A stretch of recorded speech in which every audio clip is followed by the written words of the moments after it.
Good evening from the United Kingdom. My name is Sho, and I'm here this evening just to have a chit chat with a few of our people who will be interested in the topic I promised to run during the week. If you remember clearly, I said on Saturday when I was hosting that I would come during the week and we would discuss this particular topic. As you can see from the header or from the title, I've decided to title this the Unlimited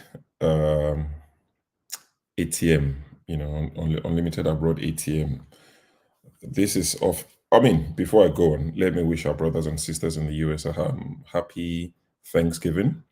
I hope that you all have reasons to give thanks. Don't forget us. Send our turkey to the UK, please. We'll be very interested in the turkey that you will send to us. I hope you guys are having a good one. So back to the topic. We're going to be discussing what I've titled the Unlimited Abroad ATM. There'll be a lot of going here and there. We would get to the topic eventually and we'll discuss it in depth. And I would appreciate if, a few people would join. I will send out the link in a minute. I'll just have a bit of a monologue. I'll send out the link eventually and we can have a discussion.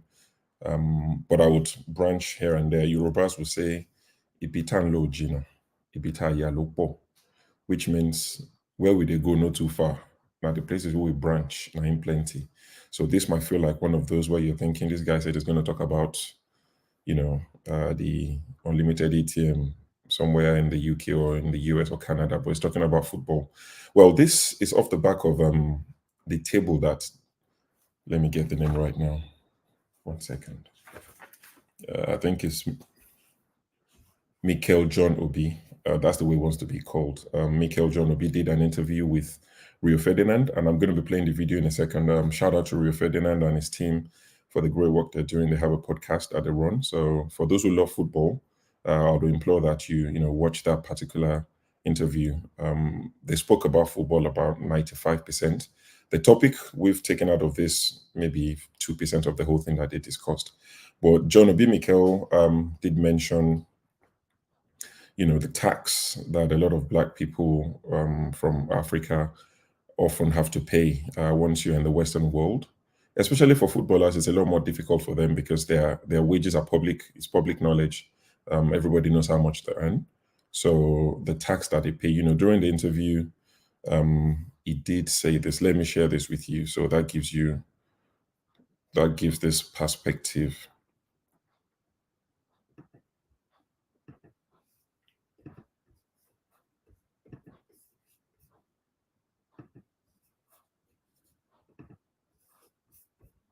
When they retire, after 5 years, after 10 years, they're looking, where am I going to get the money from? Where's the money coming from? Speaking about money, John, you obviously are Nigerian descent, and you see with a lot of players going back home, they go back and then invest and stuff. Yeah.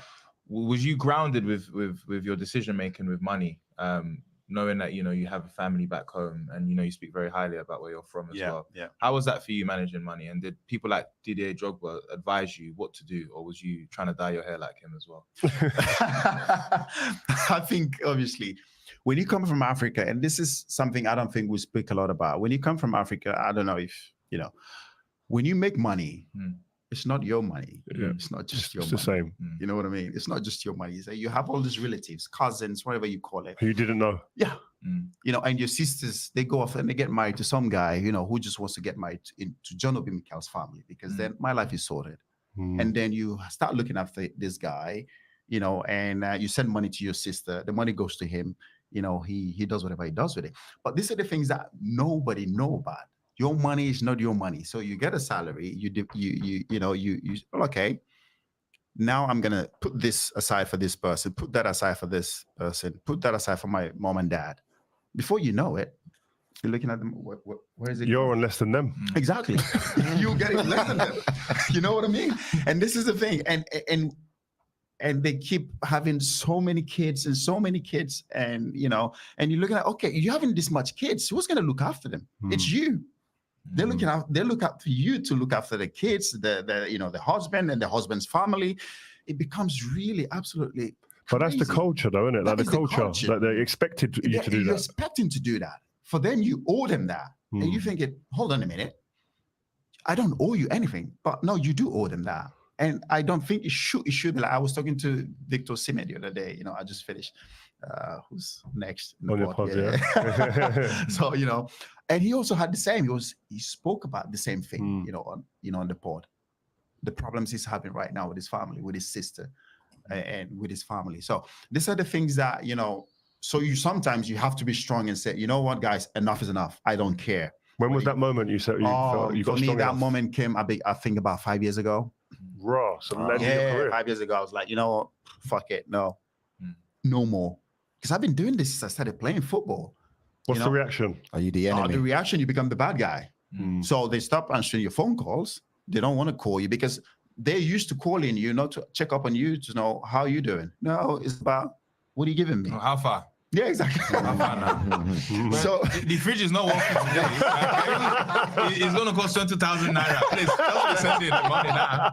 And if you don't answer, then I know. You're the bad guy, man. Seriously, and that's how it is. So you have to be strong enough. Because I remember my agent back then was like, Mikel, I'm telling you, you're gonna regret. You're gonna come to a time where you're gonna say, you know what? Why did I do all that? It's like, stop, because everything I was getting back then, I was giving so much to the family. Because you're on so much as well, you think it's not hurting you.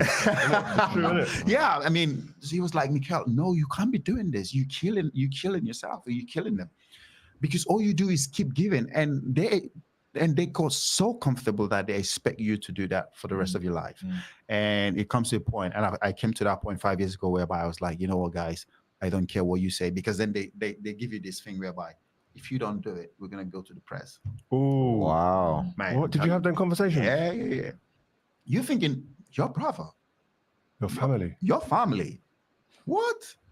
After all I've done for you guys, but this happens a lot to all the players. A lot of the players in Africa. I'm telling you, not everybody comes out and speak about it because we're thinking, how are we going to talk about this?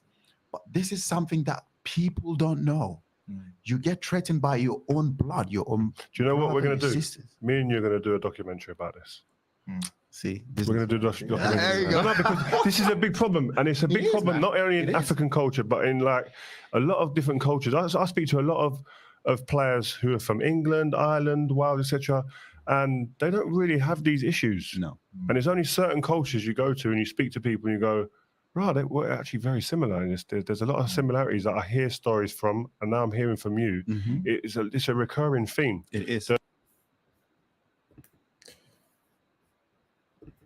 Okay, so having shared that video, you all have, you get the drift of, where this is going. But before we get into the gist itself, let me just quickly, once again, shout out to Rio Ferdinand and his team for what they're doing. This particular podcast, John Obi Mikel spoke a lot about a lot of things. It was quite open, very articulate. He spoke about, for those who follow football, he was meant to go to Man U, then he went to Chelsea. He spoke about how he was kidnapped by his agent at the orders of the former owner of Chelsea, Roman Abramovich, who wanted him and hijacked the Man U deal. He spoke about the arrangement of his names. There's a particular way his names have to be said. People say Obi Mikel, John Obi Mikel. He spoke about that. He spoke about the player power that, existed and still exists in a lot of football clubs, especially Chelsea, with the amount of managers they went through. He spoke about the best players played against in the Premiership. I wouldn't ruin it for you, so I won't tell you. I saw the whole thing. The most fearsome player I played against in the Premiership, and the best player I played against outside of the Premiership, I guess that's in the Champions League and maybe international level. Spoke about that particular player. He spoke about his favorite or who he thinks is better between Messi and Ronaldo. The never-ending argument, So he spoke about that. He spoke about JJ, his talent, his achievements, or the lack of it. He spoke about Telesin Babayaro, who played for Chelsea, paved the way for him. Spoke about Kanu. Spoke about Drogba, how Drogba looked after all the black players, the young black players at Chelsea, and the rest of it. So he spoke about all of that. So it's an interesting one. You would definitely enjoy it if you're into football. He spoke about how he had a meeting at 18 years old with Ferguson after he decided to go to Chelsea, after agreeing with Man U, holding the Man U jersey, then decided to go to Chelsea. So he spoke about his meeting with Alex Ferguson and the rest of it. So like I said, Ibita Lojino, Ibita Yalupo. So now to this topic now, which is that clip I've played. John Obi Mikel have spoken about the tax that a lot of people have to pay. It's easy to say, they are footballers, they make a lot of money, they shouldn't complain. Look at me, I'm only on $40,000, $60,000, or £40,000. I still have to do the same. I guess it's easy to say that, but even as a footballer, with the amount of money they make, I'm sure you would all agree that it gets to a point that you just get fed up. Yeah, like, sorry, does this ever end? I didn't want to continue playing the video because not to infringe on fair use policy or whatever it's called. He went on to speak about you set people up. Your sister says, oh, I want to do this. I think he was speaking from a place of experience, or maybe other players that have shared the experience with him. Your sister says she wants to do this, or your sibling wants to do this, and you set them up. You give them so much money. In their case, they have a lot of money, and they give it to their siblings, and a few years later, they're back for more. So he spoke about all of these things. Now, it's not just footballers who experience it. I'm sure a lot of you would agree with me that even those of us who are not footballers, that we don't even make, God knows, 1/500, 5,000 what they make, we go through the same. And that's the conversation I want us to have this evening. Now, what I don't want us to do is just to bash the people in Nigeria, or if there are people, that are non-Nigerians, Africans watching this, who might want to join. I don't want us just to bash the people back home in Africa. I will share the link. AY, don't worry, in a second. I don't want us just to bash them and say, they did this, they all ask for money, that's all they know how to do. It's good to say that. Some people actually deserve to be told, that candid truth. But I also want us to educate them. It's an opportunity to educate people back home as to how things work in the Western world. Because oftentimes you see people talk about, oh, my uncle is in the UK. I saw someone tweet the other day and said, oh, my millionaire auntie in the US makes the way he put it was funny. She makes 3 million naira every 2 weeks, which is like 1.5 million naira every week. But she doesn't spend in naira. She makes the money in dollars. She spends in dollars. A mortgage is in dollars, or rent. A car note, as you guys call it in the US, is in dollars. So I want us to, it's an opportunity to educate people, and also to educate ourselves, those of us in the West. If there are some of you that have found a way to reduce the expectations, what did you do, or what did you not do that has helped you to avoid this unnecessary tax that is keeping a lot of people in the West poor? People live in the UK, by the time you put your camera on, your house is all painted white, so it looks nice. Everybody who sees the picture thinks you're balling. The paint is white, there's less dust, so it won't look as crazy as Nigeria. So people see that and assume that you're doing well, you're rich. So it's an opportunity to educate one another, to say, this is what I do, this is what I don't do. I've seen people share their salaries with their siblings in Nigeria. I think it's crazy. Not intentionally in some cases, but once they know how much you earn, they instantly pick up a calculator. Now it's even easy. Just do it average by 1,000. That's the exchange rate. So people often calculate it and they just think, oh my God, you're on £3,000 a month. Wow, that's 3 million naira a month. I should be able to solve all my problems. I'm going to share the link in a second. So for those who want to join the panel, to please join me and let's have this discussion. Like I said, it's not just a bash session. We're not here just to bash people or bash Nigeria. And for those who are not interested in this sort of topic, please save your energy. Don't come and tell me, oh, Nigeria is burning and this is what you want to discuss. It's a topic that I like. I've chosen to discuss it. If it doesn't float your boat, just turn it off, go to bed, go do something else. So save the energy of Nigeria is burning. This is irrelevant. This is, save that for another day. I won't entertain any of it. Just saying. So I've sent out the link. I'll be looking for people to join. Let's have a conversation. I'm quite happy.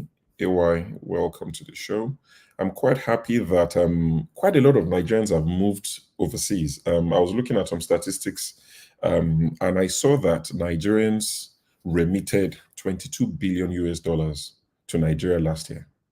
Nigerians abroad remitted $22 billion. Between 2015 and 2022, we've sent home $168 billion. That's an average of $24 billion a year since 2015. That's how much we're sending home, propping up the economy and the lives of people back home, because most of these monies are not to set up any business. It's just for daily urgent 2K, hospital needs, school fees, and all these things. That's what we send the money from. And I'll reel out a quick statistics. Then, AY, I'll pass the mic to you. I'm also very happy that a lot of Nigerians are moving abroad. I know one of our panelists here doesn't like to hear that, forefathers, but a lot of Nigerians have moved abroad lately, and a lot of these people that have moved abroad in the last 10 years were part of the people pulling your, pockets from Nigeria, saying, send me money, send me money. Now, in 2015, we had 16,100 Nigerian students move to the UK. In 2016, we had 12,655. In 2017, it dropped to 10,685. In 2018, we had 10,810. It was stable. Then 2019, a big jump to 13,020. In 2020, we had 21,305 students move to the UK. And 2021-22 academic year, we had 44,195 Nigerian students moved to the UK. That's the highest number since independence. Now, these people now have come over the last, 7-8 years. Now they can see what life is like. They would have a full understanding and appreciation of what life is like. I'm not saying life is tough. I'm not saying it's the same as Nigeria, but they can at least understand that the way the West is designed is not designed for you to earn and look after other people endlessly. It's designed for you to have a decent life and maybe just a little bit to spare. Maybe your parents or very key people. You can't save the whole, all of your classmates from secondary school 30 years ago. And for those of us who are going to be talking today, let us also remember, if you left Nigeria before 2001, when GSM became popular, sorry, if you left after 2001, then you had access to GSM. So maybe you, if you look back, were you also disturbing people that you've forgotten about? Because it's easy to forget and say, oh, they disturb me. But try and reflect between 2001, when we had GSM, Triumph and Sajem handphones came out then with MTN. Did you also disturb people between 2001 and the time you left? So remember, if you were once in that category, you'll be a hypocrite to now start criticizing people, without reflecting on your time. But AY, thank you for joining me. So it's not just me talking to myself. Sure. Obed, once your camera is on, I will let you in. But AY, happy Thanksgiving. Yeah. Good afternoon from here. Well, the thing it is a very good topic. What Mikel Obi said, I can't actually agree more, man. I can't agree more. And I'm gonna say this: it's actually the whole of Africa. It is a problem. But I'm not saying you should not help people back home. You should not help family back home. You should not help. I want you to pay attention to certain things he said. He said, after helping them, they still want more. They said they want to go to the media. I want you to pay attention to that. So what that means is it's actually helping, but people are not satisfied. This is where I actually have problem with. So what happened in most from my friend all over Africa, I've seen this. Like, it is a problem. I used to think it was a Nigeria problem. No, it's not only Nigeria. Where the problem is when a full-grown adult don't want to do anything. So what happened, like what Mikel Obi said, people will come into your family, they know, oh, the family have something to offer. And when they are not getting what they want, it's more problem for your sister. So I remember, I think a couple of months ago, even Victor Osimhen's sister and the husband, they went to the media. Yeah, on this issue. They were under the phrase live. Yeah, this is real life. They went to the media. Not that they are not giving them money, but it's the greed. It's more like, for me, for example, you want to help somebody. I mean, I would prefer like, oh, it's a one-time thing. You come and say, oh, you are really serious. If it's school you want to go, if it's you want to establish business. You say, okay, how much do you need for your business? Take the money. Now, you work hard and take care of your whole family. But no, this doesn't happen. What happened is they will still be coming back. They will send their children to come. They will say, there are people, even if you are a billionaire at some point, you get really pissed off. It's not the money. I mean, I have seen family that the smallest thing, there is light is bad at home. They will call their sibling abroad. Oh, my light is bad. I swear to God, this is real life. I've seen this. So this is how bad it is, right? So it's not helping. You frustrated the person because don't forget, the person is working hard for money, right?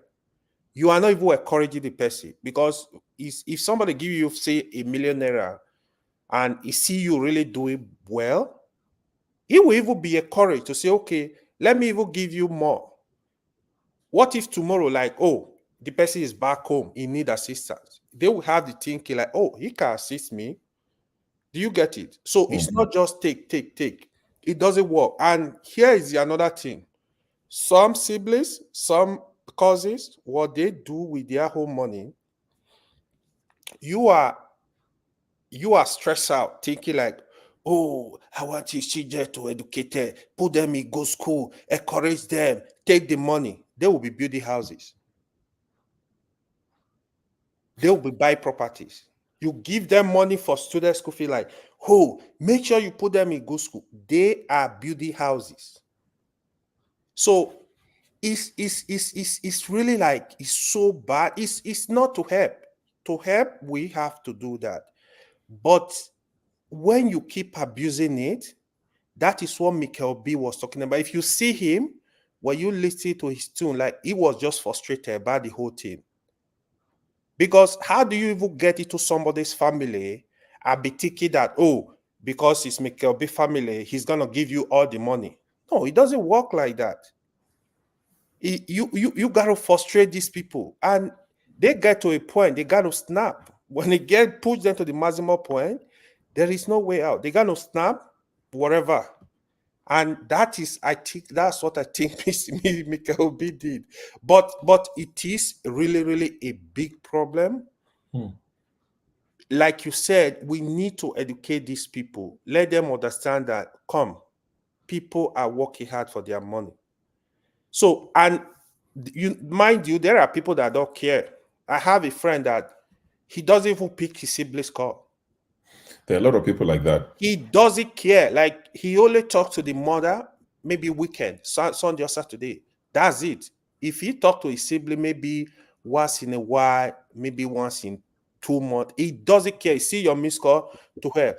But those that are willing to help, they just want you to be better. They want your family to be better. Don't take advantage. Even if you are making your home money, like, you need to focus on certain things. Like, you need to make sacrifice. Okay, what is more important? Oh, let me focus, pay children's school fees. If you are paying rent, pay my rent. Pay little bill. Not try to. And when you now take it further, even some people, let's say you want to do something, that's the worst. You want to build a house back home, you give it them money. They just think you have the money, you are a billionaire. They wipe out the money. They're waiting for the crisis that will happen. They don't care. So it is really a big problem. I spoke with my friend. I remember my friend in Gambia was having the same issue with his elder brother. He's married. He don't want to do anything. This was a big issue. The man was threatening. Some feel they are entitled to it. You are not. You are not. So they need to understand when somebody is helping, apart from my parent, you are not entitled to my money. So do you think it's cultural? Because if you listen to Rio Ferdinand, he alluded to, that he thinks it's cultural. he didn't mention the other people I think is referring to when he said, oh, Mikel, I think, I think we need to do a documentary on this, because he said the English, the Irish don't have this problem. But speaking to other players, he's had similar stories, and I think he's referring to the South Americans who are very similar to us. So do you think this is cultural, and do you also think it could be deeply rooted into the poverty in these countries or in this No, continent? it's not poverty only. Poverty partly, but why I say it's not. So do you know Paul Pogba case? Did you follow it? Yes, Pogba. Yes, he had the same, and his Paul friend. Pogba family are not hungry. These guys, Paul Pogba give them money. Even apart from that, they are also footballers. It's just that they don't make as much. I mean, they do it well. They live it well. They play professional football. Yeah, one But played you in saw Kenya. what the brother planned with his friend, what they did to Paul Yeah, Pogba. I saw They that. frustrated the guy to the extent that he has to lie. Oh, Paul Pogba did this. He want to kiss Paul Mbappe. He want to do this. A brother. What that means is they can even kill you because you are not. If a brother can do that, your money is in his possession. He can eliminate you, I said, to hell and take the money. This is how bad. So I will not say it's only poverty. It's only poverty is part of it. It plays a role. It plays a role, but still, okay. What do you want people to do for you? I don't know if you understand. Maybe my thinking is a bit different, right? No, I'm with you. I'm just trying to, because I know. I'm just trying to figure out. I think we're looking at the it's a symptoms. form- I'm trying to see what is the root cause. Is I it just think it's a entitlement? form Is of it a bit of greed and everything? entitlement mentality. Because the blackmail comes, you give somebody money for the past 10 years. The day you stop, some of them, they are all out for you. They're gonna blackmail you. Oh, you don't help your brother, you don't help yourself. People that don't know the story, they actually think it's true. Like, oh, this guy, he has money, it's not helping. Even back home, it's like that. If you have money in the family, not only the people abroad. I have seen family that, let's say, one of them is rich, everybody will just stay back. So here is the question, right? If the person you are waiting on, if he fall down tomorrow and he's dead, what happened? Then move on to the next person. So you see the thinking. I know of a case of a friend also. The brother was just giving birth. He's a teacher. That's what he was doing. Before he give birth, even from hospital, he start disturbing this guy. Oh, yeah, my wife gave birth. I need money for this. After the money, he's waiting money. He's asking for another money from the missing money. He's asking. So I was now advising him. I said, why don't you just help this guy? I say, okay, what do you want to do with open a business? He advised him. He actually talked to him. He said he has 4 children already, right? 4 children. He said, you got to stop children, just plant for now. You know what he said to him? He said, oh, I don't know. You don't like me. You don't want my progress. Because they told him to not have. Yeah, not because he's advising him, even himself. So what Mikel B was saying, you listen. The rich, they're thinking of, oh, now I have 3 children, man, school fee, how do I take? They plan, right? These people that are doing this thing, they don't care. They just give children birth to 10. They don't care what happened. There's a joke someone told me a while ago. Maybe I read it somewhere that the rich, their hobby is to go and play golf and tennis in the evening. Part but of the it. poor, their hobby is to go and attack their wife. So maybe that's why they have a lot of children. I mean, jokes apart, it's quite common that you see that the people that have less tend to have more children. These days, when I speak to people and they say, oh, somebody has 4 children, I'm like, oh my God, 4. It sounds so alien to me, like 4 children. What were you thinking? I don't condemn people. I don't complain. I get your point. Like 4, but Nigerians like to show off. The thing is, nobody, I'm not, you see, if Dangote have 20 children, nobody is going to complain. True.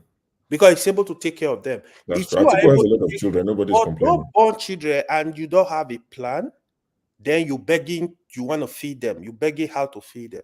So the person that you're asking for money has 2 children, but you that you're asking, you have 6. Yeah. So now somebody that is making the money. He has 2 children. So you heard what Mikel B said. Mikel B was really hard. He said, I'm asking, who is going to take care of these kids? You can tell that Obi story was a personal one. It's from a place of knowledge, place of experience. Yeah, it is. It is. So I saw some people bashing him all like, no, nobody should bash him. That is what it is. It's very hard.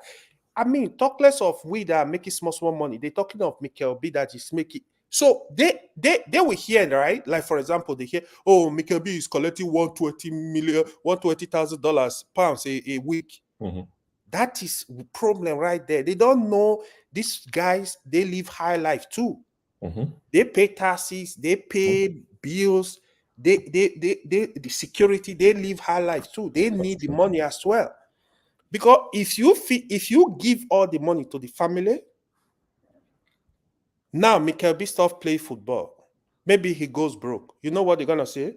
Oh, don't mind him. He's useless. He play football. He could not help his family.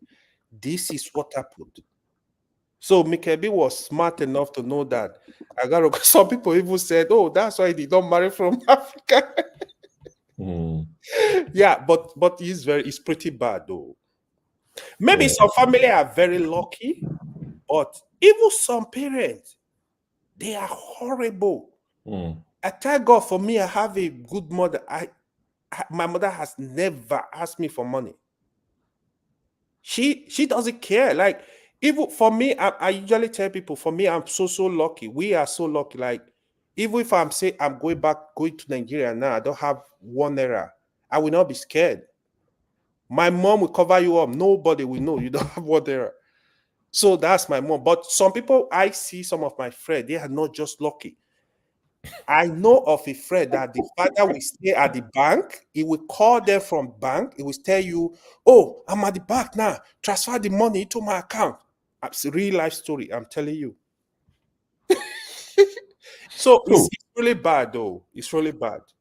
So I hear that. And you know, off the back of what you just said, when this Mikel interview came out, me and a few of my friends, we have a group chat, WhatsApp group chat, and I sent the video there. And one of my friends said, "Oh, you know, Mikel is an idiot" or something like that. I think a bit of football rivalry came into it because my friend is a big Arsenal fan, and of course, he hates Chelsea with every fiber in him. So he said, "Oh, Mikel is an idiot," blah blah blah. So I was like, "Oh, that's a bit unlike you. Why would you just say he's an idiot?" So we got talking in the group chat, 5 of us, and he said, you know, that if people have, you know, that people must have helped Mikel along the way. And I'm thinking, is this my friend saying all of this? So I said to him, I said, I think you don't experience what Mikel is going through, because my friend is from a family of 5 siblings. There are 5 of them. 4 of them live in the UK. 1 lives in Nigeria. She's married and her husband is in the US. She might be on her way to the US at some point. I'm not too sure. But her husband is looking after her from the US. She's got 4 siblings in the UK looking after her. And she's, because I know them, we're family friends. She's not one of those very demanding, she's, you know, very whatever I get. If I don't. She has a job. So I said, I think your life is slightly different from most people. You don't have a first-hand experience of some of these things. Like Mikel said, you set people up. You establish them based on an agreement. This is what I want to do. You set them up. They spend the money, they spend the profit, they spend everything. And in a few years, they're back again. Yeah. So I was telling him, I said, I understand. He said, oh, you know, because you didn't say it's cultural. So I said to him, I said, oh, if you're saying it's not cultural, why is it peculiar to us in Africa and maybe South America? I've never heard of Wayne Rooney's dad, you know, asking him. And if you look at the footballers whose parents are kidnapped, if you follow football very well, there's a Liverpool player who plays for Colombia, Luis Diaz. Yes. His dad was kidnapped and released recently. They know his father, they know the son is a footballer. They will have collected money. They didn't say there was a ransom paid, but of course it's not wise to announce that because another group will go and kidnap him for ransom. They kidnapped Mikel's father. Remember, this twice. I think they kidnapped him twice. Exactly. So, you know, so I was telling my friend, I said, don't you think it's cultural? Because if something is peculiar to a group of people, then it's cultural. He was like, no, it's not cultural. I shouldn't say that. He should talk about his family. I said, but your family is an exception. If you ask most people, it's cultural. It's just, I will tell you, it's just very, very, very, maybe like 10% family that will not do that. Yeah, I can say that because it's very, very common. Yeah. It's very common. So it is a problem. If anybody is telling you, no, Mikel is stupid. No, Mikel is not stupid. He Yeah, knows. I think, different people have different experiences, and people can only speak from a place of experience. So that, my friend, I can tell you hands on Yeah, heart, yeah, he's that's not it, experiencing right? it. I agree with you because of his speaking based on experience. They don't understand. If you've not passed through that, that's the thing. You have a family that say family of 3. I have friends that they have family of 3, family of 5. Everybody is doing well. Maybe they are UK, US. Everybody, at least, everybody is working. They are not demanding for everyday thing, right? Maybe once in a while, maybe they want to do marriage. Okay, assist my Contributes. brother. But apart from that, they don't have this problem. But Mikel, yeah, sense of a title. Mikel, if you pay attention, okay, what do you want somebody to do for you? So if you are actually a smart person, I'm pretty sure if Mikel is somebody like me that think like me, you give somebody, for example, 10 million naira to do a business, or 5 million naira, as the case may be. You see him excelling, he or she excelling. Then he come back and say, oh, I've achieved this. Oh, but I want to go into this. There is this contract they gave to me, but I need 20 million. I don't know if I can borrow the money, I will give you back. If you come, the person give you 20 million naira, you run a business, you make profit, you return the 20 million. Tomorrow you come, ask for 100 million. If you have the 100 million, we'll give to you. That's where the problem is. So some of them, you give them money, you're not going to see the money. It's going to end in war. So that's why for me, when I learn my lesson, if they say, hey, borrow me this, how much you have, give to them, move on. If you borrow them money, that will cause war for you. You might never get out. All right. Let's welcome the Blackstone. See, people like Blackstone, they are the reason why they are billionaires. Look at Blackstone. He has a grand piano in his house. He's a He has a billionaire. fireplace behind him. Look at the grand piano. Blackstone. Look at the fireplace. Now, When you're showing off all this, when you're showing the off this mayor, small is phone. the mayor of his city. Exactly, of Germany. Somewhere in Germany. They see this. Come and join my club. Come and join my club. I will teach you how to make the dollar because How to make money. The Blackstone, welcome to the show. Good to see you. Thank you, Mr. Shu. I'm sure you followed the topic. What's your take on it? Where do you think the problem lies the most? Who should get majority of the blame? It is anyway. It is not a general something. Can you just, I would say, it is a general something. Depend on individuals, also depend on families. Right. Right. Like I had AY when he was saying about his family's mommy and everything. Right. There are some people who are just like, they love that attitude of dependency, to depend on somebody. Right. Keep on asking, no matter what you do for them. I've seen people that you give, they ask for money to start a business, right? And at the end of the day, they'll still be asking you for you to give them more money to run that business. For example, you buy a bus, somebody says, okay, I'm a driver, I need a bus from you. You buy the person a bus. They'll still be asking you money from you to repair that bus. At the end of the day, outside of that, they are building they are developing their properties and everything. It's just an attitude of, let me say, of stealing by trick, taking away from you by trick. You understand me? Saying, yeah, my brother, my friend is in abroad, in Western world, and they are making good money, they're living good life, so they can always provide. You understand me? And then, like somebody said, it seems to be there's something. Some take it as an entitlement. I'm entitled to it, right? But there are also some families, some people who said, no, they have to work hard for themselves. Right. You understand me? So, and also, actually, this is also a problem of cultural tradition, right? Because we were brought up to depend on people. That's true. I was discussing with my family members today, right? I said in abroad, you are trained or you are brought up to be independent. That's true. When you get to the age of 18, you realize that you are on your own. You understand me?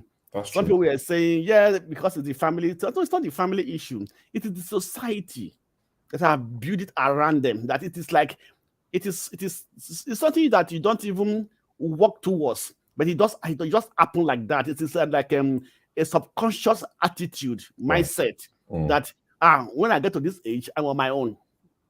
I have to take responsibility. I have to work for myself and everything. But in Africa, we have that dependency attitude. You understand me? Our fathers, our mother want to train us to depend on them, right? To do whatever they want, and so on and so forth. But so you are not trained for you to take responsibility over your life. Right. I thought you start working, you are making money, and at the end of the day, even the rich, if you are the only person that's making that begin, maybe was made it in that family and that rich, you become now the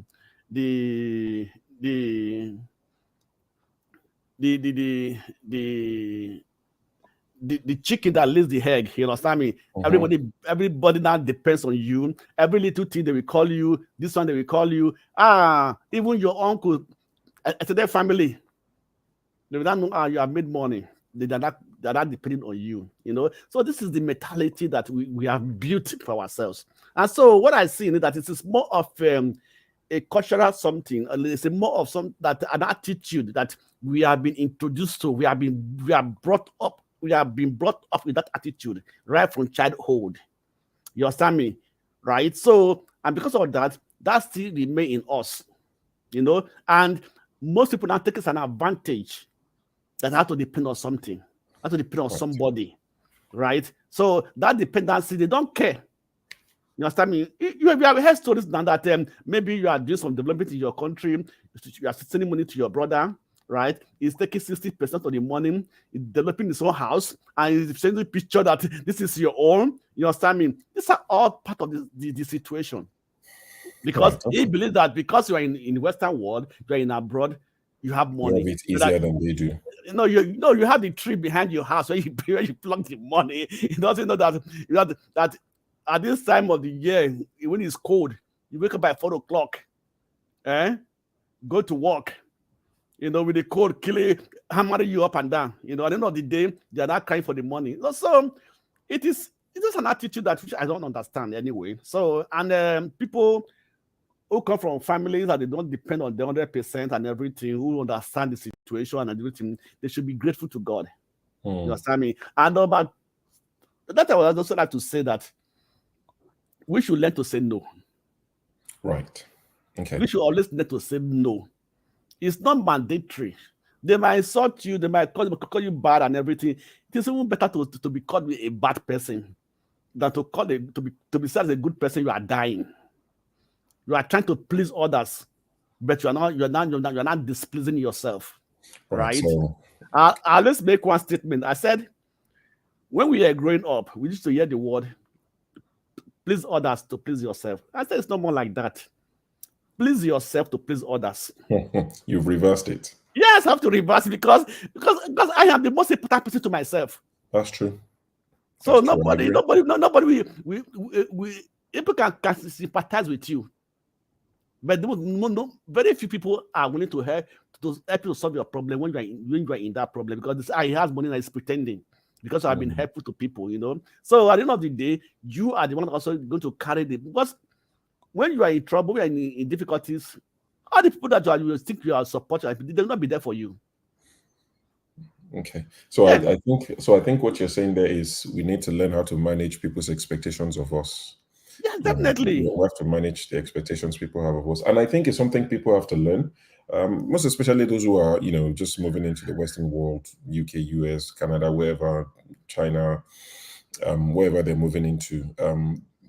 I agree that we need to learn to manage the expectation of people back home. Because once you set the bar so high, it's difficult to lower the bar. Once you've set it so high, you've given the people, maybe one or two people the impression that, no big deal, I'll send you £100. It's only £100. To them, it's 100,000 or 1,400, 140,000 naira. Now, tomorrow, that same person can call you and you say, "Oh, I can only send you £20." Then there's an issue. And I'm not saying that to say don't help people, but we need to manage expectations. Yeah. We can't solve everybody's problem. You definitely cannot solve everybody's problem. Mm. But I also feel in defense, maybe not in defense, but I also feel it might not be by much, but I feel that the poverty level in Africa contributes a lot to some of these things. Yeah. Without making excuses for them, if you have a country of about 200 million and they're saying 130 or whatever live in poverty, it makes it a lot more difficult. Of course, there are people who are abusing the privilege and all of that, but I also feel like the country itself or the continent being on our knees is not helping. Mm. But it was good to see someone who is a multi-millionaire complain. Because if people like us complain, they'll say, yeah. But if John Obi Mikel is complaining, who am I not to complain? Yeah. So, no, there must be a reason for it anyway. Because when I first heard that story, right, and this on the VOP news, right, somebody called in and said he knows the whole story. He knows the person in the family is also referring to, right? okay. He knows the whole story. So let's not talk about it. He knows about the whole story. You understand me? But one thing I also have to say is this: that like you said, poverty and everything also contribute to these things, right? But there's something like I said, sometimes it's also like our own mindset. Right? I'll give you an example. Now, if you have, like me, I have brothers, sisters in Nigeria, right? And I have also others also in abroad, right? I always tell my mommy, right? When they always call me to send me money, I don't ask, I say, am I the only picking you get? Now you're not chairman. I'll see you. They tell you, see your grand piano. You be chairman. No, why do I ask? But right? I get you. Yeah. Yeah. They will always value that money from abroad, that dollar, than the naira in Nigeria. So that's what I also come to find the mentality. You understand me? So you might have a family member or your brother or sister brother who is even richer than you in Nigeria, right? But they will not go to that person. They will always call on you in abroad because they are proud of dollars. I have dollars. You think so? Yeah, it's a pride. So that's what it is. You understand me? Two, why I say sometimes it's an issue of our mentality, right? If you go to Nigeria now, you may have a friend or a brother that is even richer than you, has more money than you, right? But once you land in Nigeria, he will pretend that he has nothing. He's going to depend on you that come from abroad. All the while you're there, so they spend your money. You just spend your money. After you are gone, they say, don't mind that Ozu or that man doesn't have anything. You understand me? Everywhere you will go to, they will expect you to pay, to take responsibility. But everything that people have enjoyed together, because you come from abroad, they expect you to pay for it. So this is, I think it's an issue of mentality issue. It's about mentality, right? And some people also take it to the extreme. You understand me? They do it, they overdo it, and they don't care. You understand me? Yeah. So just to bring a bit of balance to it, because like I said, the last thing I want is for people who live in Nigeria to feel like, oh, this guy just created a show just to talk about us and bash us. I'll tell you of my recent experience. The last time I went to Nigeria, one of my boys that we went to school together, it took me around quite a lot. And every time we went out, we'd go out, we'll drink and eat and socialize and everything. It was me and him most times. Few times we included other boys, but mostly me and him. We would go out and we'd, spend money. And this guy, he would pick me after I finish his work and we'll go out. And he would insist on going halves every time on the bill. And I kept telling him, like, no, don't worry, it's okay. He's like, no. So most times I will pay with my card, when they say, savings or current. Yeah. I'll pay with my card, savings or current. Then he will give me cash. In Nigeria, people like cash. He always had cash. He will give me cash. I say, no, sure, you have to take this. So, there are people like that. So, so people don't get the impression that everybody's just complaining. There are a few people who don't look to exploit you, because if he pretended like he didn't have money, there's no way I could have known. Yeah, I don't know. I mean, it doesn't mean like he's a millionaire or billionaire or whatever, but he's just an all right guy doing okay, and he will pay. He would offer to pay half of it every time we went out. So there are still people like that in Nigeria, and that's what we That's what we want to see more of. You might not be able to match me naira for naira, Definitely. or naira for pounds. But what the people in the West don't appreciate is they come home and every penny you have, you save until that person leaves. Leave, right. You've had, many times when people in the West will say, they only call me when they need something. Some of the things people are looking for is for you to call and say, oh, my friend or my uncle, my brother, I just called to check on you. Hope you're well. Even these days, maybe don't even call because they might be at work, they might be busy. Send a voice note. Maybe there's WhatsApp. Send a voice note. Yeah, I have her now. It's been a long time. I just thought I'll check on you. How are you? How's your wife? The children? Just thought to check on you guys. Stay safe. It's winter. I had in the news that there's a snowstorm in New York. Oh, my friend, I know you live in New York. Hope you're well. Your friend might call back and say, oh, me, I don't live in New York now. I've left New York like 10 years ago. But at least they will know that you care. And please, another format that I've seen is some of them that will call you or send you a text today to check on you. After you respond and say, oh, thank you for checking on me. Tomorrow, they'll just drop the actual number. Yeah. That is one thing that people should avoid. That format is old. So go and find something else. Bro, I have this cousin, right? So what I also think is this, right? What I said is a mindset issue, right? I think it is somehow it's more of a mindset issue. I believe that there are people that are givers. They love, even if they don't have, like to share with you. Those people are there. No matter where even if they come from abroad or they have to share with you what they have. Like let's carry the responsibility together. You understand me? There are people that always want to collect. Yeah, they do that. Honestly, they are the collectors. Blackstone, that is so true.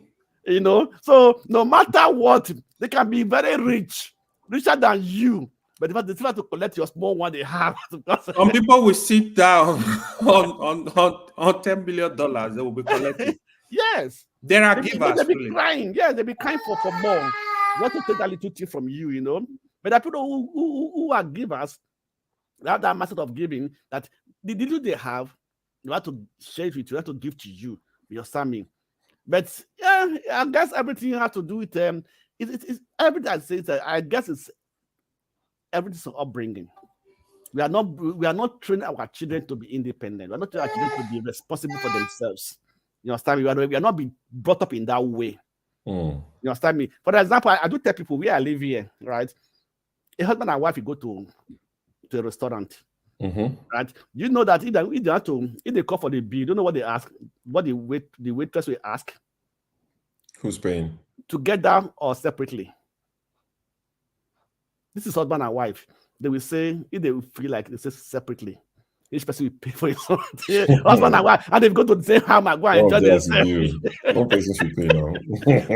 no, one person should pay, but sometimes they have to do it like that. I know. The independence of each person. Together we pay.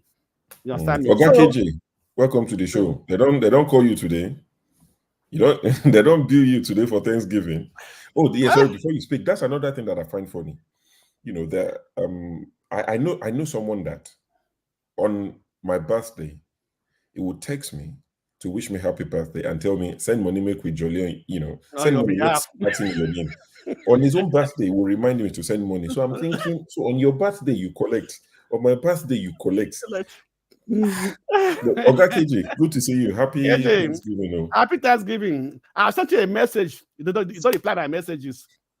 I don't send a message. I don't send a message. Say they hack my WhatsApp. Anybody get my number, they hack my WhatsApp. If they say send me money from Germany, that's why it's not returning your message. Sure. It's because of you that I saw that I came in. Because I know you always have something very interesting and mature to discuss. So I'm coming in based on that. Thank you all for my brother and friend Blackstone. I've been hearing your comment. Thank you. And I enjoy the discussion so far. I say let me follow my brother's show to come in and listen more. I usually have a little bit of misgiving about the Thanksgiving because some of my brothers of the same skin tell you that who are Aborigines. Say tell you that they are celebrating after massacring all of them. Whether that is true or not, I don't know. I've not really done any research on that, so I can't discuss, intelligently on that. Actually, And the then reason I did that, it wasn't because of that anyway. That was not the issue, right? yeah, but that's what most of them say. They say Yeah, but that was not the issue because the first one was after they finished them. They now went ahead to celebrate for doing that. And so if that be the case, then I think it's not worth celebrating. But like I said, I can't discuss intelligently on that, so I cannot really say.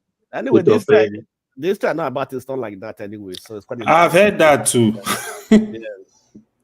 So the history I had was quite different. That they were having a famine and that they were lack of food. There was no food for them to eat, right? And they were praying, believing God that from nowhere they saw a ship on the high sea coming, and that ship was carrying sort of food and everything. When the ship landed, that's when they declared that day as a day of Thanksgiving. So that's what I heard. That's what I heard anyway. I don't know if it's true, but different I think stories. Different stories. Yeah. So.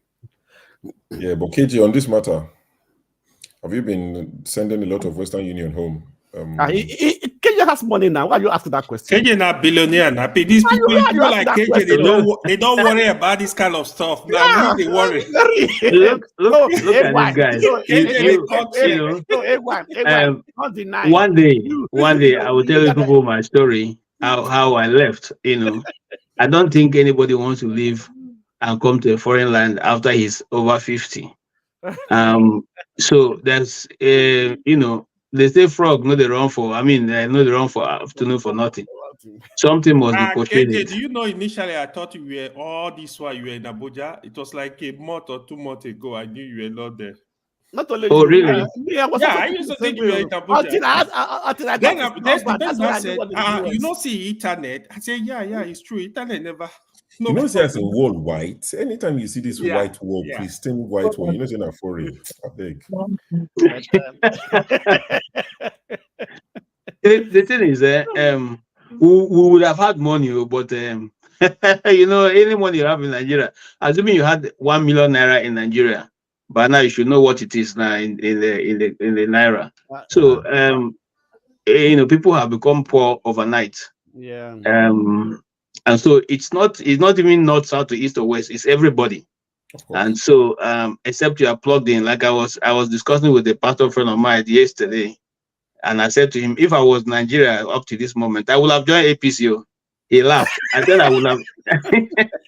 That's the only way to sustain and maintain your whatever you have. Wow, yeah. I'm telling you, I will have joined APC, and all the people have been talking, I've been following them and shouting, oh yeah, that is it. Because how then are you able to survive? And the guy was telling me how they have survived, they're surviving. It is now he has a son in England, and the son he opted now when he calculates how much he's paying, the guy is in a film school, and he's calculating almost 22 million. That's what he's paying as school fees. So you can imagine, how he has to hustle every kobo that he has, to make sure that the guy completes the school and finishes the school, just overnight, and the guy now goes and tells that he should have a Guinness Book of be in the Guinness Book of Record. Of course, he should be in the Guinness Book of Record for every wrong reason. We should be there, no problem. We ask that president alone, as the worst president Africa has ever had. Yeah, so that's where we are. You see, so to coming back to what you are saying, so it doesn't matter who you really are, how much you've saved up. You just become poor overnight. Yeah. So that's where we are. That's the funny part of the whole deal, man. Honestly, Okay. Yes, sir. But at the end of the day, with the dollar exchange rate, somehow I say that also it is an advantage to people in diaspora, right? Because why do I say so, right? If you are saving money in Naira in your account, maybe when the value of Naira rises, then you gain from it, right? But the people in Nigeria are not suffering who are at a higher disadvantage. You Oh, understand me? you mean So for people who can just deposit the money in a Naira in account and Naira, hoping that yes, he appreciates? I appreciate that because I know um, currency sometimes according to the economy improve tomorrow. No, One year, sorry. No, sorry. I need to understand what you say. Are you saying I should put Naira in my account? If Naira appreciate, I will get more dollars. Is that what you say? not dollars. No, you're not bringing it here. I'm not I bringing it think you here. leave it there, In maybe Nigeria, keep it in Nigeria there. inject. You can then So you have send money to invest. Nigeria. Yeah, if you are going to buy a property later and everything, so your Naira has appreciated, right? You understand me? So then you are at It an doesn't make advantage. sense though. Okay, if I keep my dollars, maybe in No, by you next don't year. you don't keep it in dollars. You keep it in Naira, not in dollars. How do you keep it in Naira? You're gonna lose out. That's what I'm saying. No. Okay, let me explain my whole principle to you. Okay. I keep my money in dollars. Mm-hmm. By next year, Naira is 1,500 Naira. I Mm-hmm. make more money, right? So you're saying Yeah. the opposite. Blackstone is I'm saying you different send thing. money to Nigeria today at 1,100 to 1. You put Yeah. it there. Let's say in 6 months, in 1 year, in 2 years, Naira appreciates in value. So that is my point. Just stop there. That is where I'm going. So you have hope that Naira will appreciate by next year. Definitely. Oh, I'm sorry for you. You don't know where we're going.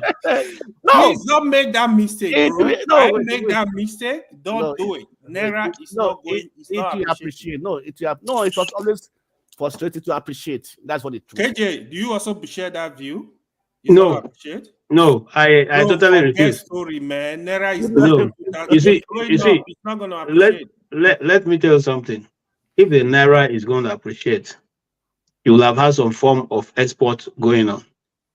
Now we're not exporting anything, and the little Naira we have, they are using it to carry Olosho. I mean, there's little dollars we have, they use it to carry Olosho. How is it going to appreciate? How is it going to appreciate? No. When we're spending more money, more of the dollars. Yes. Like you said, KJ, there must be more production, more production or more export of Nigerian products, right? Which I think that, Sammy, in the near future, 1 year, 2 years later, Sammy, because I don't believe that that's from my own side anyway. That's from my own side, Sammy, because definitely, I think that there are going to be some economic changes, policy change. You understand me? Because they are actually just go through these baby steps of pain. Baby step of pain.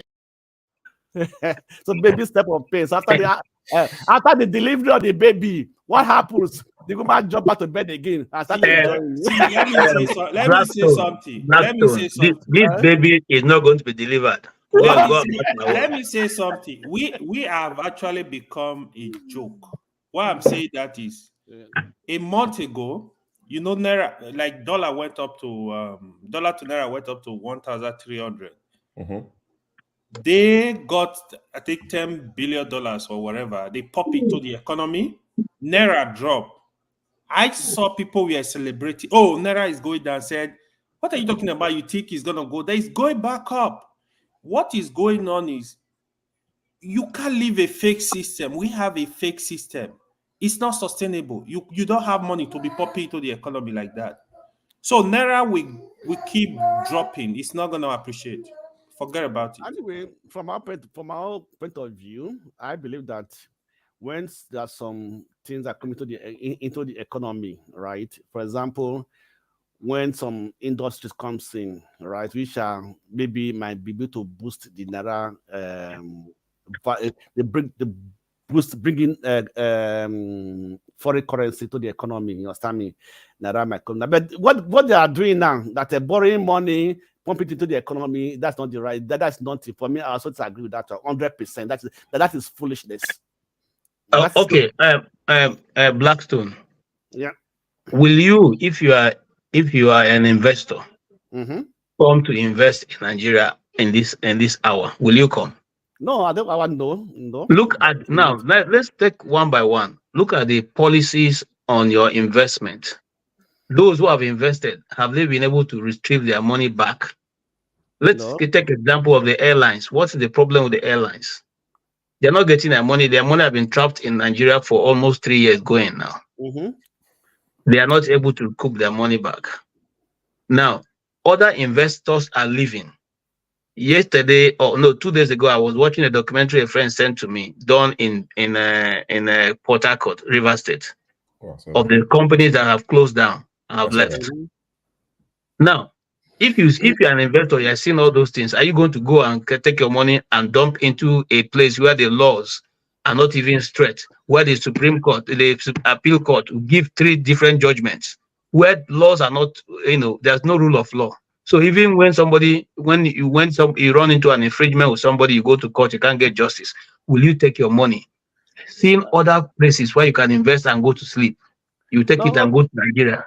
Okay, KJ, no, the way I'm saying it, when you talk about the law, most of those laws are political judgments.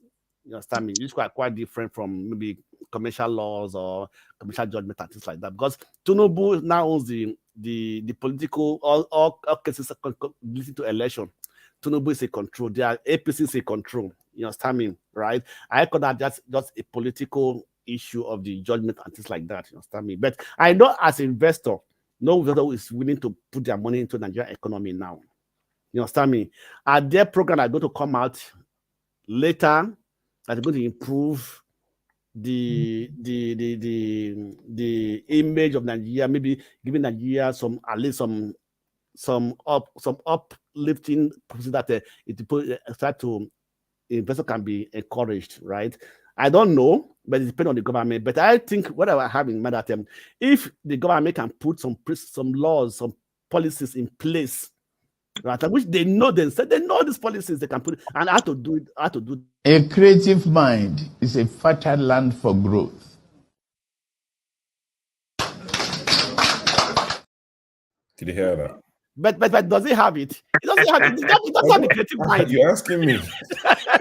He doesn't have he doesn't have the creative mind. I'm not Ajuri Ngelala. Let me just say something.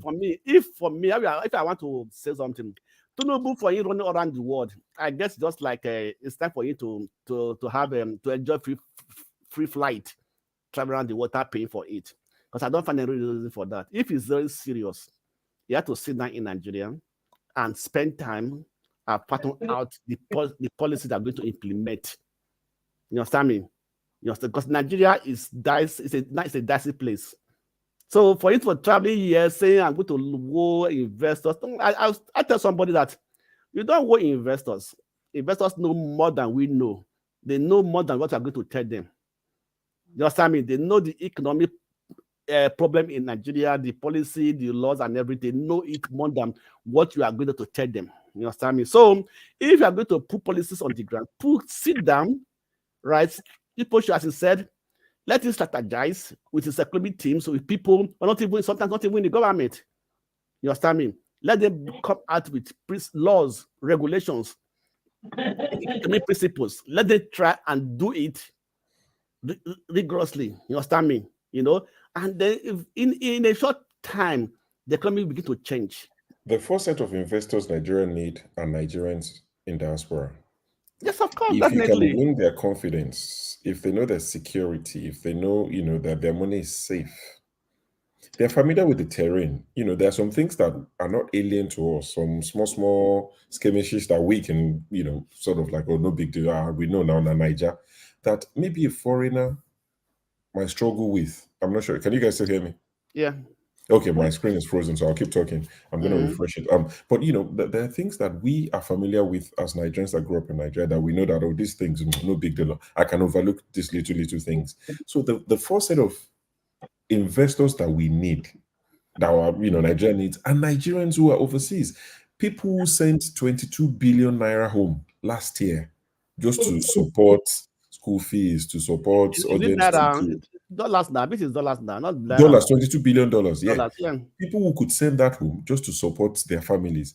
Imagine how much they can send home or take home, not even send, take home to invest if they know that their money is safe and they are safe as well. So all this running around looking for people is not the way to go about it. It's not the way to go about it. You need to fix the country somewhat, security, a bit of infrastructure here and there, and people will take money home. Now, if that happens, foreign investors would naturally follow.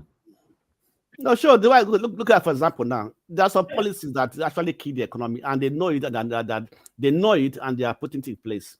For example, I don't find any reason why they have to increase the custom duties. I don't find any reason for that, because they have increased the custom from January, and they're going to have a new custom duty regime, which now is going to be very more expensive. You understand me? So what I will say that let them try to bring down every cost.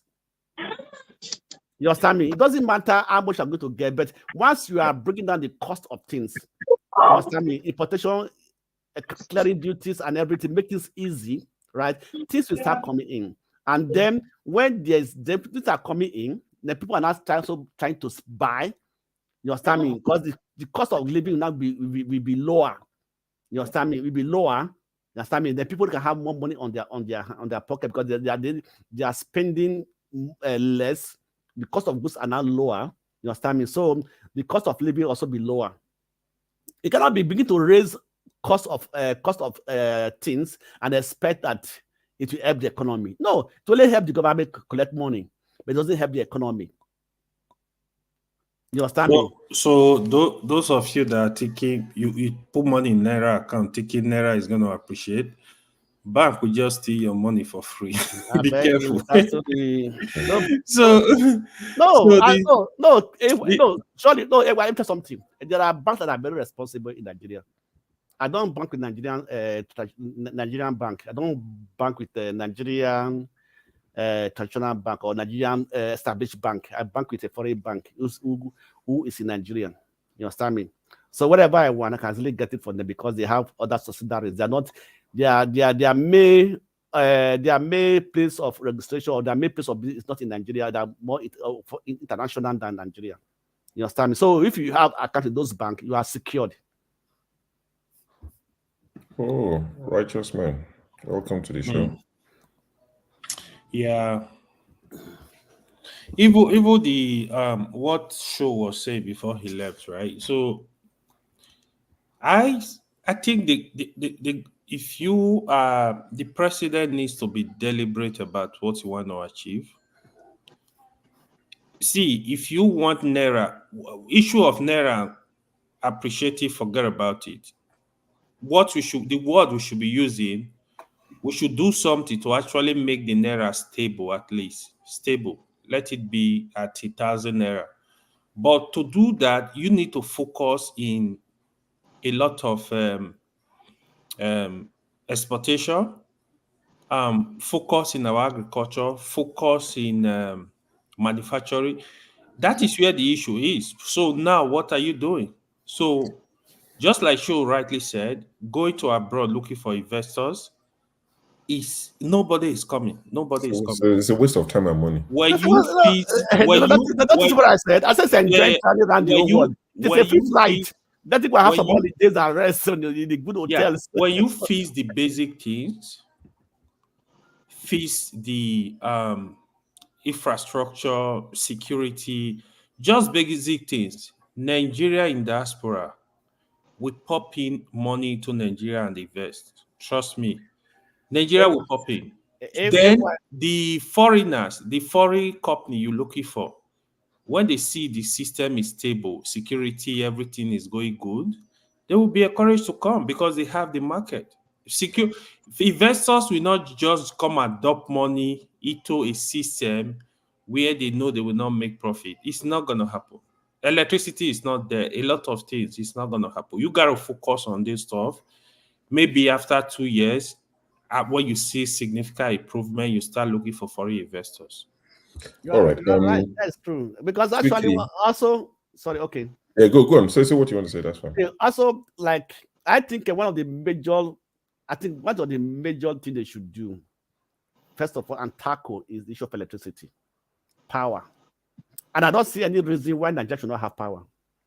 It's deliberate. They want to keep us in darkness. Let me play this. Deliberate. Yes, deliberate. I'm going to replay this. Righteous Man and Tone have joined us. You get threatened by your own blood, your own. Do you know what we're going to do?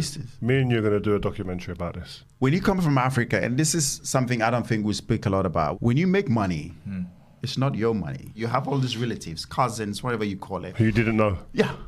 You know, and your sisters, they go off and they get married to some guy, you know, who just wants to get married to John Obi Mikel's family, because then my life is sorted.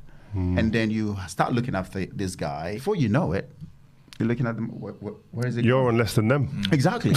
They keep having so many kids, and you're looking at, okay, you're having this much kids, who's going to look after them? It's you. The It's culture that they expected you to do that. For them, you owe them that.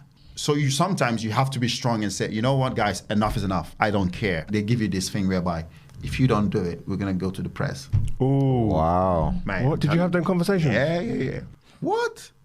After all I've done for you guys. But this happens a lot. To all the players, a lot of the players in your In team. Africa, I'm telling you, not everybody comes out and speak about it, because we're thinking, how are we going to talk about this? You see, Ferdinand doesn't even know it's not only the players. Exactly. He thinks it's limited to players. But Righteous Man, welcome to the show. I know it's past midnight in Lagos, but you lived in Germany and now you live in Nigeria. So based on this, topic we're trying to have a discussion about, of course, we can flesh it out and discuss Nigeria in the 2 hours that will be here. But how do you see things, the level of expectations of Nigerians on people abroad? When people just think it's just easy, just call them. When they never call to check on you, when they don't care if you survive or you die, as long as you can just send money. This unlimited ATM, you've lived both lives. What's your take on it? Well, it's quite unfortunate that Nigerians in diaspora are to face this unfortunate pressure. It's an unfortunate pressure because somebody who lives and works in a very cold environment, being lonely, because in Germany, life there is very lonely. I don't know about US or Canada. And every now and then when you come back, you just get a call. You need to send money home. And most times that money you send, they don't appreciate it. That's the most unfortunate thing. And I was discussing with a friend today. I was in a friend's office and we're just sharing, and I was telling him that what has kept Nigeria to still remain the way it is because of the money that is coming from the diaspora. I think last few years, is it 2021 or 2022? It was $50.8 billion. The one that is registered, the one that is transferred from the bank that entered Nigeria from the diaspora, that is above the earning we got from the oil, $50.8 billion. Now, if that money did not enter into Nigerian economy, gangs will be on the streets. The level of poverty will be much more than what we are seeing today. So, however, it is not the making of Nigerians that are here to disturb those of their relatives or friends who are in diaspora. I don't think that we that are here will be happy to be disturbing those who are outside the country. It's just because they becomes the last lap for survivor, and there is no alternative to that. If there is alternative, I don't think Nigerians are very hardworking. I mean, Nigerians that are here, as much as Nigerians that are in diaspora, they are very hardworking. So they would have been able to manage. But I'm telling you, there is the expectation of improvement in our economy is completely dead. As I'm talking to you right now, I'm running Jane. There is no light anywhere. Everywhere is in gross darkness. Armed robbery cases have increased. The office I was today, my friends were telling me that over the night, they had 2 consecutive armed robbery attacks. Imagine in a street, in a day, in a night. A group came around 10 p.m. and robbed up to 11:30. Then another group came around 2 o'clock and robbed up to 4 a.m. Wow. That must have been a street of rich people.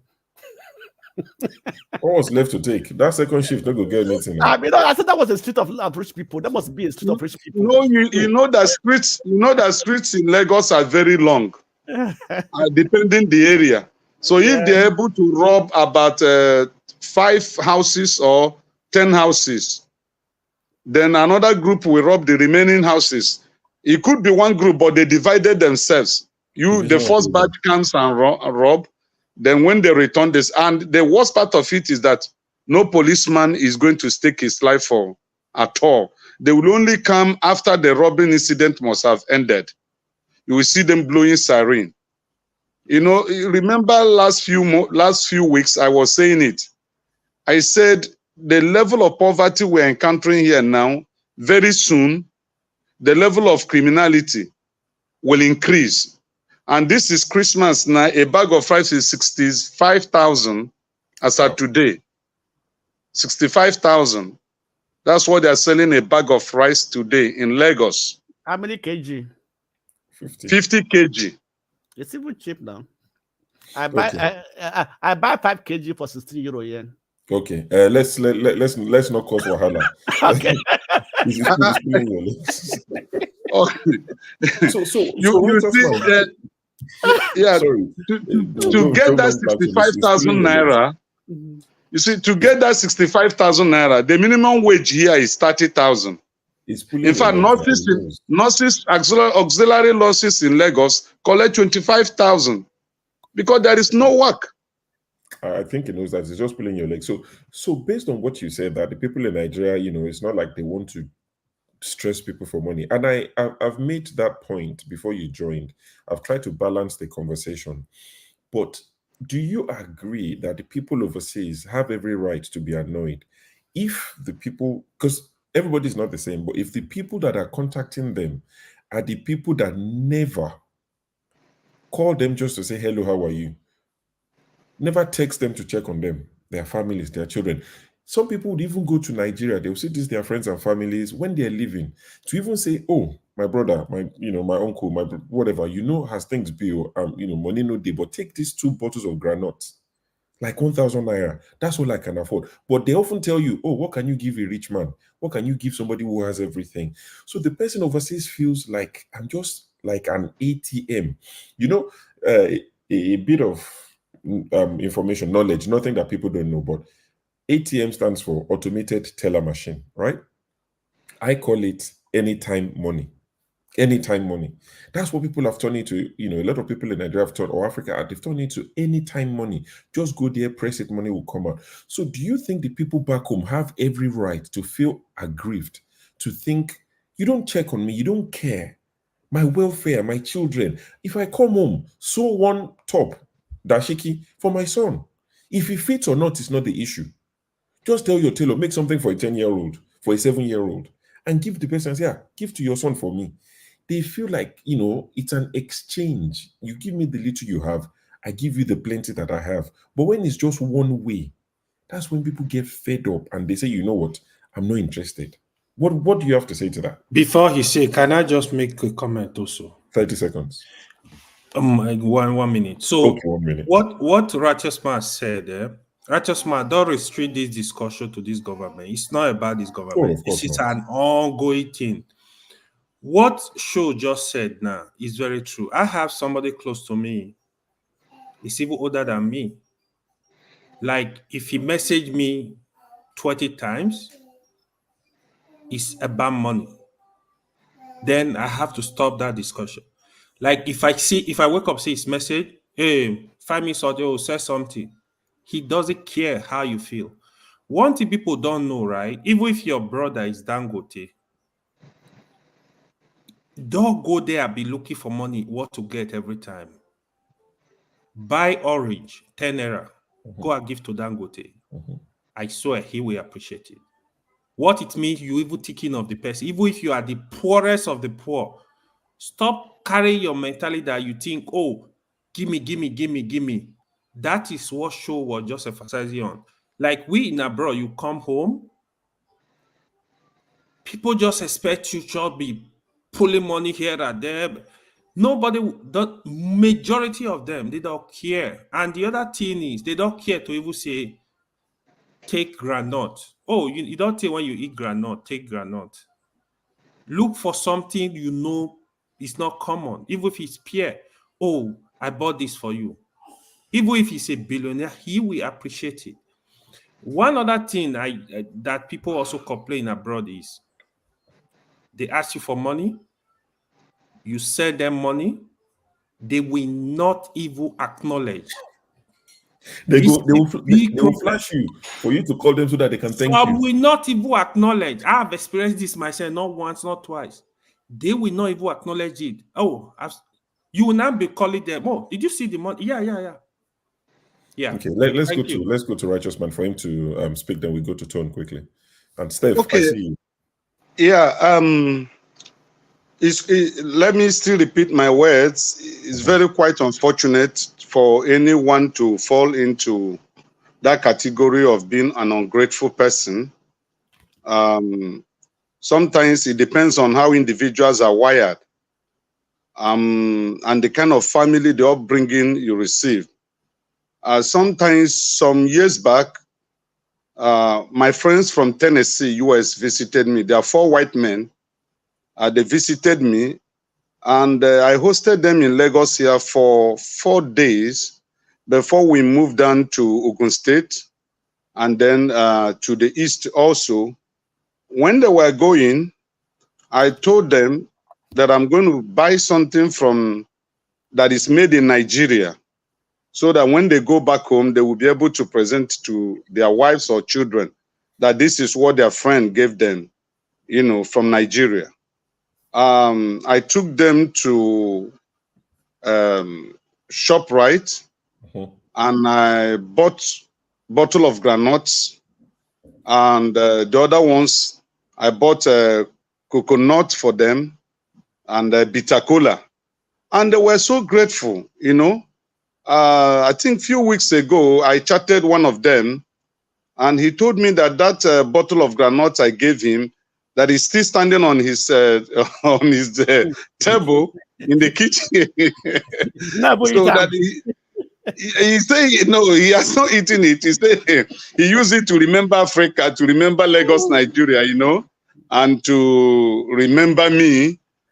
Because that was the first time I came in contact with him. My friend was coming, and he said, okay, I have a good friend in Nigeria that, summertime, let's visit him. So they were 4 in number.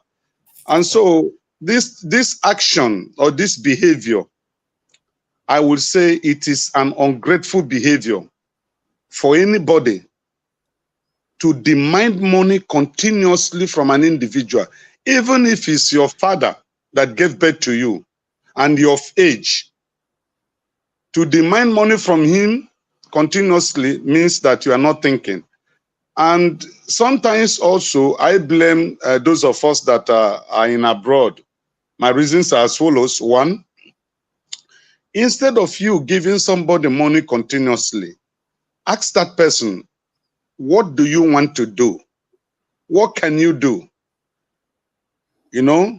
Like when I came back, one of my cousins, I called him, I said, you can't be coming to my house to demand for money. I bought a danfo for him, and I married for him. I said, start your life with this danfo and with your wife. And don't ever come to my house to ask for money. That was when Nigeria was good. How much was danfo? About 150,000 naira, then. So I settled him, and I told him, don't ever ask me for money. And as I'm talking to you, he has never called me to ask me for money. So most times we think giving them $50 or $100 will solve the problem. No, ask them. If it is the one that can learn trade, if it is learning trade, how to make clothes, make hair, you can pay for that person. Okay, go and spend 6 months and learn, and then get established. That is the best way to do it. One of my cousins too that lives in Imo State, After he finished learning mechanic, he was disturbing me every day. Uncle sent 10 naira, uncle sent 20 naira. I say, come, go and look for a place. I will pay for it. Go and start your own since you have finished learning. And I settled him. I spent less than 100,000 to settle him. And since years now, he has never called me to ask me for 1 naira. So helping those back home here, I will encourage us that are over there to see a way to set them up instead of sending $50, $100 to them, because it will finish. Because money you did not hustle to make, you did not labor to make, you will not have value for it. But it's unfortunate that somebody will give you money and you will not acknowledge that you have received that money. Honestly, if I'm the person, I will never answer you again. So that's my submission. Thank you, Righteous Man. Righteous Man, Relaxing Music Anchor agrees with you. He said you're on point. Somebody in the comment section said you're on point. I know people that will have rebuttal. Don't give me the fish. blacks will wait before. I know there are rebuttals of people that have been set up and messed up, but let's not monopolize it. Let's go to Tone. Let's hear. But I like the way the conversation is going, because what I want us to get out of this, if we will get anything, is education for both sides. For those of us in the diaspora, for those who have, sort of managed this well, how have you managed it? Is it a case of blanket ban? I don't pick anybody's call. Go answer your papa name. Or I set people up. Or I manage expectations. Or I don't, show my life on social media. Because sometimes you put everything, before you book your holiday to Cancun in Mexico, you don't put them for Instagram. As you're boarding the flight, you're putting it on Instagram. As you land in Mexico, it's on Instagram. And I'm not saying don't live your life, but with such show off comes expectation. So if there's a way people are managing it better than some of us, let's share that sort of knowledge. How do you manage it? And the people in Nigeria as well. It's a shame that Blackstone is the only one. Righteous Man is the only one joining us. I know it's quite late and it's a weekday. The people in Nigeria, if I would love to hear the other side of the story, their side of the story, so that we can all learn from it. But Tom, good to have you. Hi. Have they been disturbing you? Yeah, hi. It's not even today. It has started.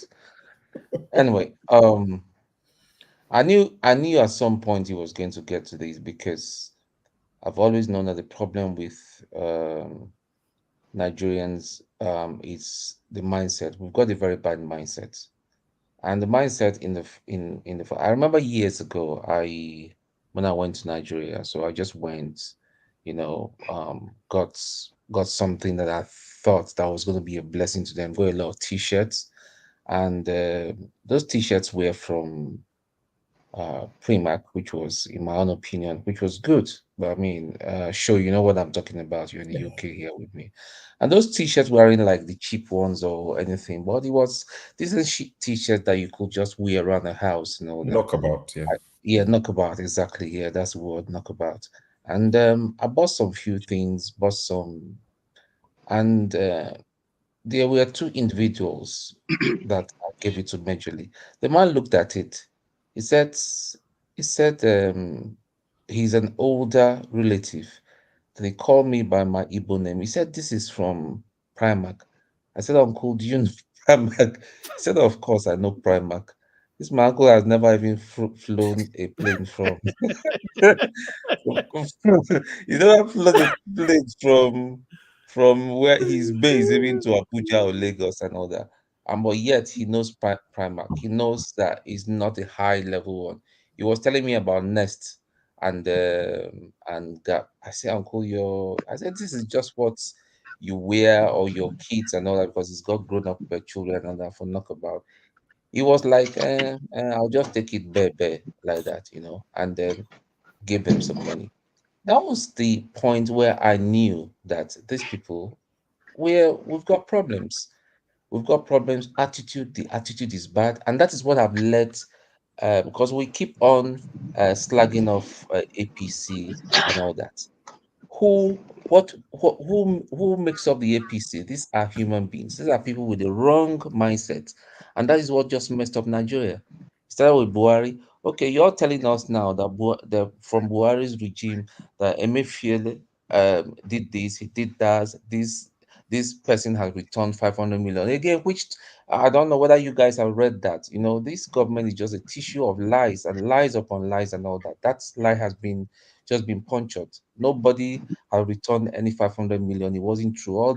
Every narrative they feed us, they want us to believe, they want to spoon feed us, is all lies. Tinubu, some 2 days or 3 days ago, was I don't know the people here in Germany was addressing them, and still the man is still that old man, that stupid old man does not have shame. If he was my father, I would be so embarrassed. He's still lying from his teeth about Deloa and Mobile. You know, instead of him to just shut his bloody mouth and come and do Babiala, because it's just Babiala thing that they are doing. That is the only government I see them running. How can a man? You're not talking about industry. You're not talking about setting up industry. Our industries that are dead. The cottage even industry alone. Not too long ago, somebody that I used to know. Actually, I would have married that girl. Oh, She was okay. telling me that she was telling me about some business that will cost her, that she's going to set up with 20 million. I said, this 20 million business and all that, you don't, number one, you don't have experience in that business. You want me to just get It's, 20 it's million for you? £20,000 only. Yes, exactly. I said, do you know how much it is? I said, do you know the quarter of this money? If the police, if I'm driving and police should find 5,000 in my possession, or more, I need to explain how I came about 5,000 pounds cash on me, or some 20,000 pounds or 30,000 pounds just lands in my account and all that. If it's not something that it's they are used to and all that, I'll get a phone call or I'll be Oh, invited to the bank to transaction explain. monitoring. Yeah. Yeah. So I said, listen, you people are not real. I told her, I said, forget that business. It's a high risk business. You have no experience. Why not? Well, how about food? How about food? Everybody, somebody's mic is okay. How Carry on. about food and and trying to get food and all Righteous that? man is watching the world. Export is making a lot of money. I know a girl here that read law and all that. When she got back home, she told the dad that she wasn't going to practice law. Forget that thing and all that. Today, she lives in Ibadan. Today, she exports processed food and all that to America, the UK, and everywhere. She's making a lot of money. She's employed loads of her cousins and she's doing very, very, very well. So back to what we're saying is a mindset. The mindset is just wrong. Only 3 days ago, because that's the latest thing, and that's what I want to warn everybody here, those of us in diaspora. Um, WhatsApp is the latest thing. They'll hijack the WhatsApp and pretend they are the people that you know. They Have you set up these experienced it? people. Have you experienced it? I, oh, Yes. I'm telling you about my experience 3 days ago. They just asked The, my own 2 days ago. they were asking me this girl. She was asking me for 175K that she was very sick and all that kind of thing. This is a girl that I spoke to about last month. Yeah. So I said to her, okay, where how about your phone? She said her phone is spoiled. That is her sister's that she puts her SIM. I said, okay, when you put your SIM, your sister's phone, Phone. I would like to speak to you just to confirm it's you. That was it. That was how I got. Yeah. They all So ran up. that So that this happens where they just hijack people's WhatsApp and they start yeah, sending it's messages. You need to it's it's verify. yeah, it's so pathetic because I'm one person when it comes to health and education, I can't ignore. I don't know how to ignore. I will look for that money and give it to you. You don't have to be family. Once I know you, that's just me. Maybe I So should with all collect this, your number so you can be sending money to my mom. She goes to hospital for checkup regularly, and UCH is expensive. hmm, I'm joking. I'm just joking. hmm. Incidentally, one of my friend, I call it. We all call both each other. We're brothers from from different mothers. She lives in the States. He's in Nigeria now. He went for 1 month. Now he's found himself in fourth month. If he's not a businessman, how can he manage? The mom has gone from one surgery to the other, and all that. The surgery she went for first, it turned out that it was wrong. So he has to just stay on ground to manage everything. They moved her to another hospital, and that's costing him money. He can't even stay in his house because of security, you know. So that is where we have found ourselves. So my Oh, thing is, I'm tired of this government. You know, AY said righteous man shouldn't blame just the APC. Yes, you're quite correct, my brother. No, that's not what I he said he said. shouldn't just blame Tinubu. He started Oh before. yes, You can blame Tinubu, yeah, APC, yeah. but from Buhari No, and no, no, no, it's just not Buhari. It's something that has been going on. But unfortunately, Tinubu had the opportunity to grab the bull by the horns when he came in. Okay, you've got the power now. You did everything. You eventually got the power. Fair enough. Nobody came out. Nobody rioted and all that. But at least do the right thing. It's not at least if people see that you're putting in some effort, you know, people will not be criticizing like this, and people will even be saying, okay, how do we? Are you asking us to bring our hard-earned money back home to that economy? You know, it's it not is well. happening. All right. Listen, my account in Nigeria, I still run it, but I only put money there when I want to send money to anybody. I keep it.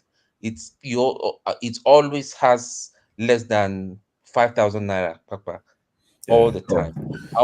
I only feed money there when I want to send it to somebody, and that's how I send money. So, Yeah. man, these guys had better do something, All because right. the day is going to kick off in that country is not going to be easy. Thank you, That's Tone. Thank you for that. We'll go to Steph quickly, who we've kept waiting for a while. But because Paul is here, I'm going to add a dimension of sending money to Nigeria. You know, there's another tax that you pay when your parents ask you to send money because they want to go and give it to pastor to pray for you, or afar to pray for you. It could be because so that your life can be better, or so that you can get married. You know, there's that tax as well. Especially our mothers, who the religious leaders, some religious leaders know how to pull the strings of their heart, and they will say, "Oh, pastor wants to pray for you, anointing oil, olive oil, goya to open doors." So we'll bring that angle to it as well, because that also exists, and a lot of people are suffering under that. Sure. Don't worry about that. Paul doesn't send money to Nigeria. Yeah, I know, but me and Paul have spoken now, so that's why I brought that angle to it. And sorry, quickly, Tone, you spoke about somebody who is a lawyer in Ibadan, who now sells processed food across the world. I think I might know that person, not personally, but I think I bought from them. But no, that's fine. It's a small world. If it's Ibadan, I think she's doing very, very well. I know. She went to Luton. Is it the Yeah, same I know. person? Yeah, Is it her? possibly. Yeah. All right, I don't want to mention her Steph. name, yeah, so we know. Let's bring it to you. Good to have you. Very calm. She's a very nice aburo, yeah. Yeah. Steph is very calm, brings a lot of wisdom when he speaks. I like Steph. He's never agitated. He says Like what he has me. to say calmly, and he goes away. All of you should do it. I like his white beard too. Steph, so you've listened to the conversation. I believe you've listened to most of it. We're talking about sorry, righteous man, you were saying something. Yeah, what you said now is actually what I was thinking of bringing to the show today. Okay. You know, yeah, we'll the discuss church, it. the church in Nigeria. We'll come to it.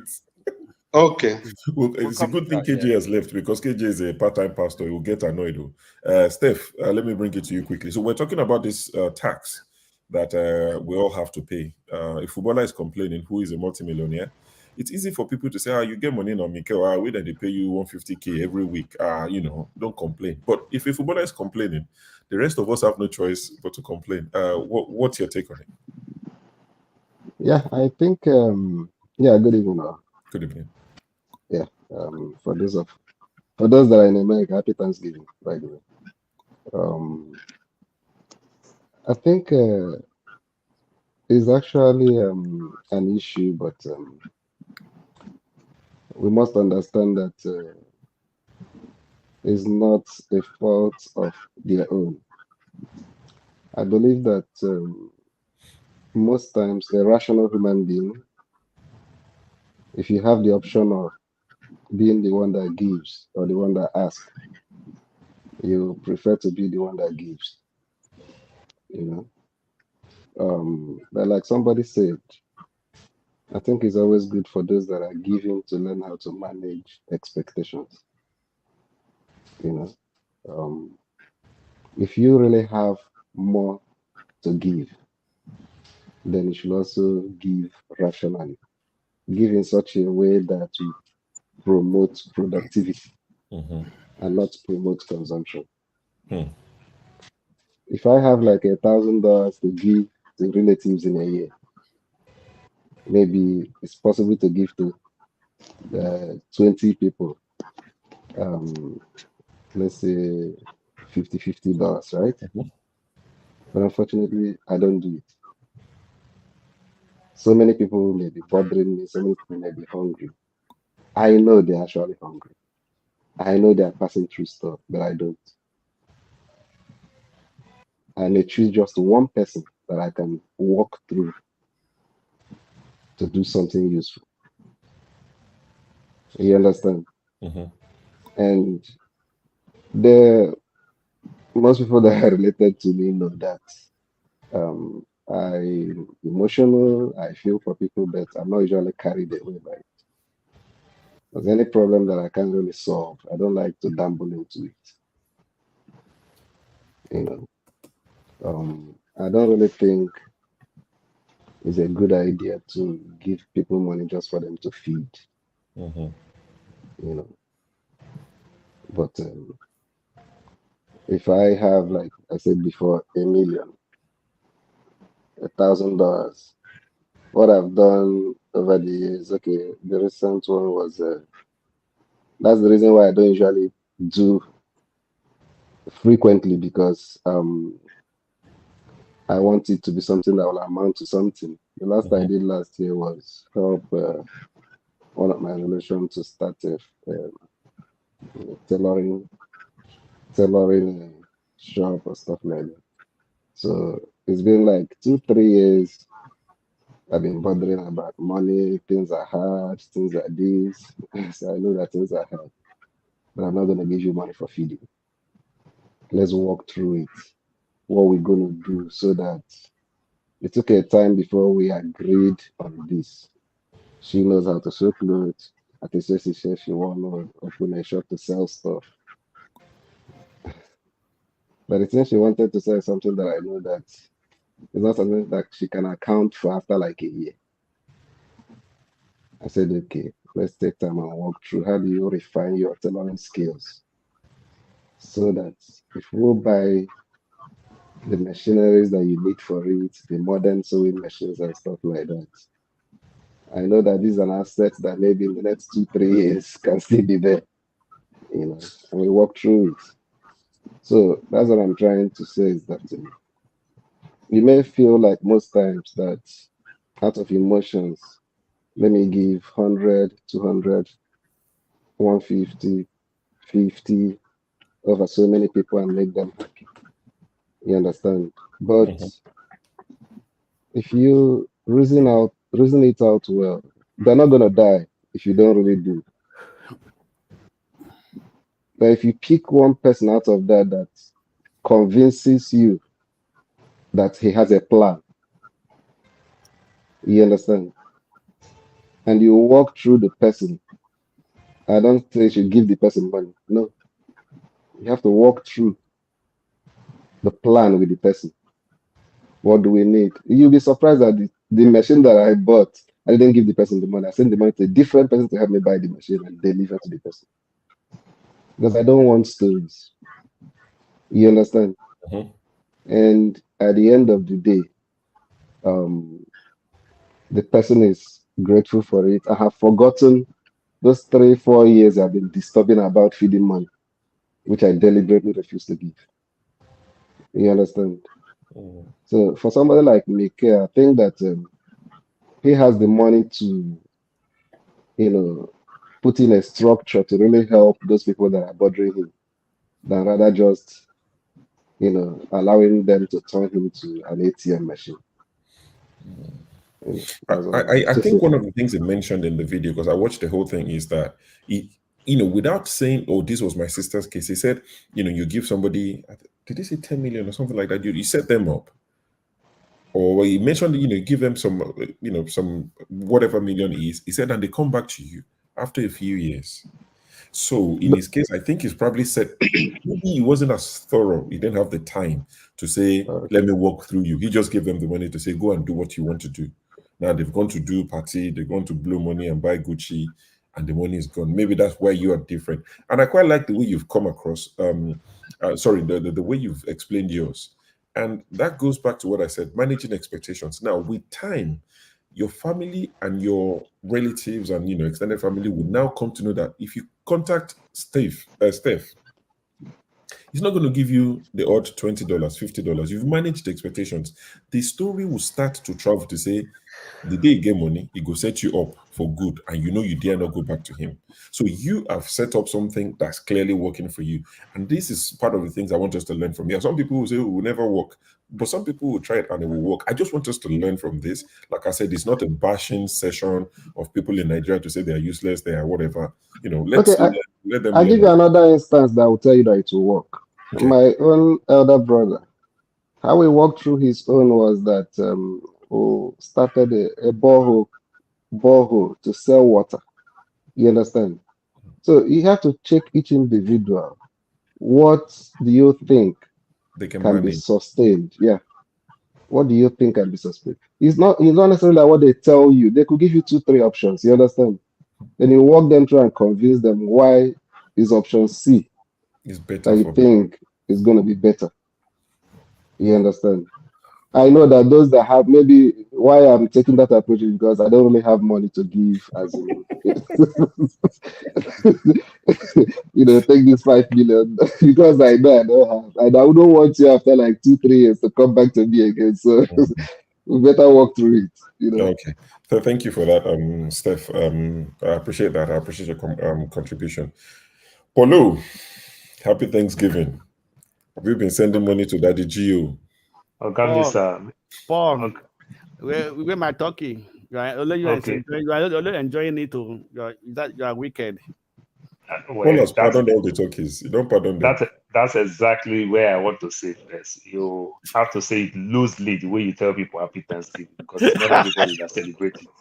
Oh, that's true. For those celebrating, yeah, that's true. Yes, so some people don't celebrate it. It's like you telling a Jehovah Witness person happy Christmas. You understand? So loosely, no make them too hard.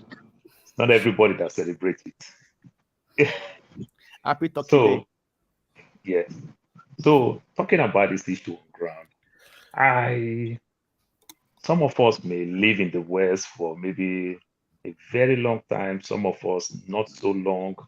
Some of us maybe a very long time. But maybe we just get our feet together not so long. Some people struggle for many years. Maybe when they start getting their feet, that's when they can say, okay, it's time to help my extended family, classmates, friends, and the like. I happen to be that person who have done a lot in terms of schooling, help with my school, help with this, try that. I've really, really put my hands on so many things because I work and I also do business here and there. So sometimes I want to also challenge us. Sometimes when we tell people about business, I strongly believe that we ourselves, living in the West, family or friends must have also told us about business. And some of us must have also tried some of these businesses and even regret. So the way we even push people into businesses, oh, do this, don't you think it will work and everything? Time and chance change things. If my son do well in school today and he's 8 years old, if he did well in school, you don't expect me to buy an automobile car for my son. But if I buy a toy car for my son, he's going to use that toy car. But if I buy an automobile car for my son, I'll still be the one that will be using the car.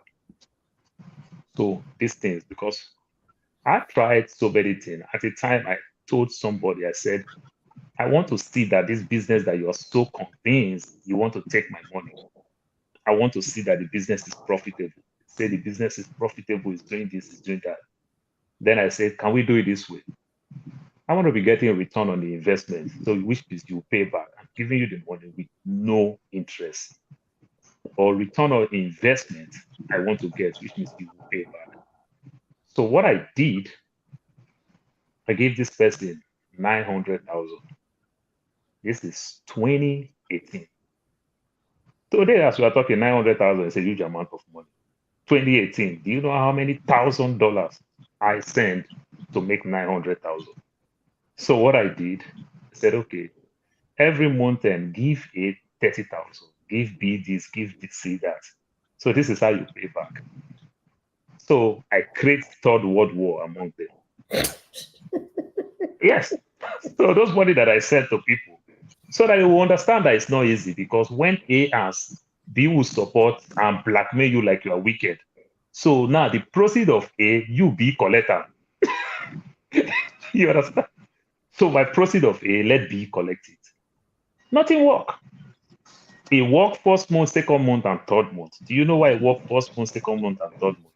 It is the same money that you are giving back. It's just like part of the 900,000. You just take some and give, not return on investment. So we might think of good businesses and everything, but sometimes these are people who are capable of doing a 40,000 naira business, that you go expand them to 500,000 business. They start eating their capital, they thought it's profit. You understand? You and I might feel for these people. When you travel back, you see them, they are doing petty trade that is next to nothing. You feel you want to expand them, that it may be good. Then you discover that expanding these people investment, they go ballistic. They don't understand, because this is their strength. It's not easy to move that fast. The ones that will tell you business is the one that will tell us to buy land to build us, and they don't know anything about land. They don't know anything about these documents. Just like they tell us, the same thing will happen to them. They just see their neighbor doing these businesses and the person is doing very well. Boom, they jump into the business. And what they fail to understand, these are things that I know. I have so many friends who make money, not in the name of salary. They make money on the back door. And when they make all this money, they give their wife money. If a man give his wife 50,000 naira, 100,000 every month as upkeep, food allowance, and this wife has his own business, and the woman is putting, say, 60, 50,000 naira to run the home, and every month the woman is making money from the husband and putting back into that business, which means she's not touching her capital. Her husband is doing very well. And when your husband is doing very well, probably you see most women who do business in Nigeria, they are doing business, their husband is paying rent. I want to believe some of us must have experienced it, or we as children, we experience it from our own parents, where my mother have 2 stores, but my papa need to pay store rent. That is not business. The day my father lost his job, it started affecting my mother's business, because my mother is not really running business. She's doing more like a charity organization. Crowdfunding is coming from left, right, and center. So all these things, we've not factored all those things. And when you try to analyze all these things before you give people money, they don't want, in fact, they won't even block you on phone. You are just being wicked. So sometimes they emotionally blackmail you, make you look wicked, and you put this money. Then what you hear is say, Jonathan government just spoil everything. Buhari government, Fashola, Sanwo-Olu. My brother, I've lost a lot of money. So instead of me to give somebody 1 million right now, it looks like we are doing debates now. 1 million right now, and in 3 months' time, the money is gone. In 4 months' time, the money is gone. I'll keep praying to my good Lord to be giving them 50,000 naira.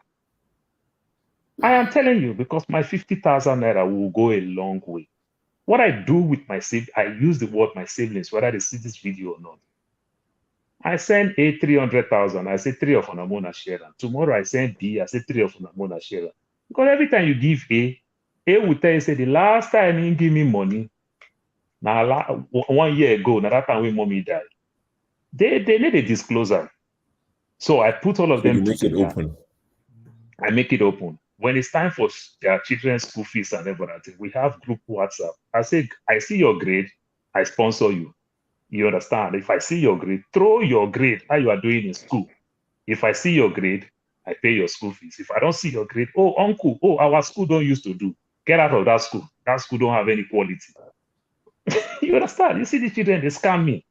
Uncle, I'm having skin erection, skin this, skin that. My brother, I do video. Show me. Let me see it on video. You can't see it very well because my phone is not good. You get tired of these people with excuses by the day. So it just gets me tired. Sometimes I just believe in this 50,000 and 100,000 as it deemed fit. The younger ones, what I do, that September school fees, that's the first time where they buy books, maybe new class, they buy uniform Uniforms. and everything. So the thing is heavy. I take that responsibility. That is my year. I take that heavy responsibility, which just passed not so long. I pay that one, I subsidize, and I go away. So you might talk businesses, you might send money, you send money. I will send up somebody money on Wednesday. They tell you that, oh, we know say you did busy. We know say you did busy. I was planning to call you on Sunday that you'll be free. You understand? But I now pretend. I said, I've sent the money. Oh. They call me immediately. I've not seen the money. But when I send money, when I actually send the money, they never call me back. But when I lie that I've already sent the money, maybe it's network problem. They call me. I don't go bank. I never still see the money. Oh. I don't go bank. Bank say, so you did go this far with this money, but I'll send you money on Tuesday. And I will call you on Thursday just to check whether, I've not seen anything. Oh, let me check. I just see, no verse. Or I was planning to call you weekend because you say you did busy well.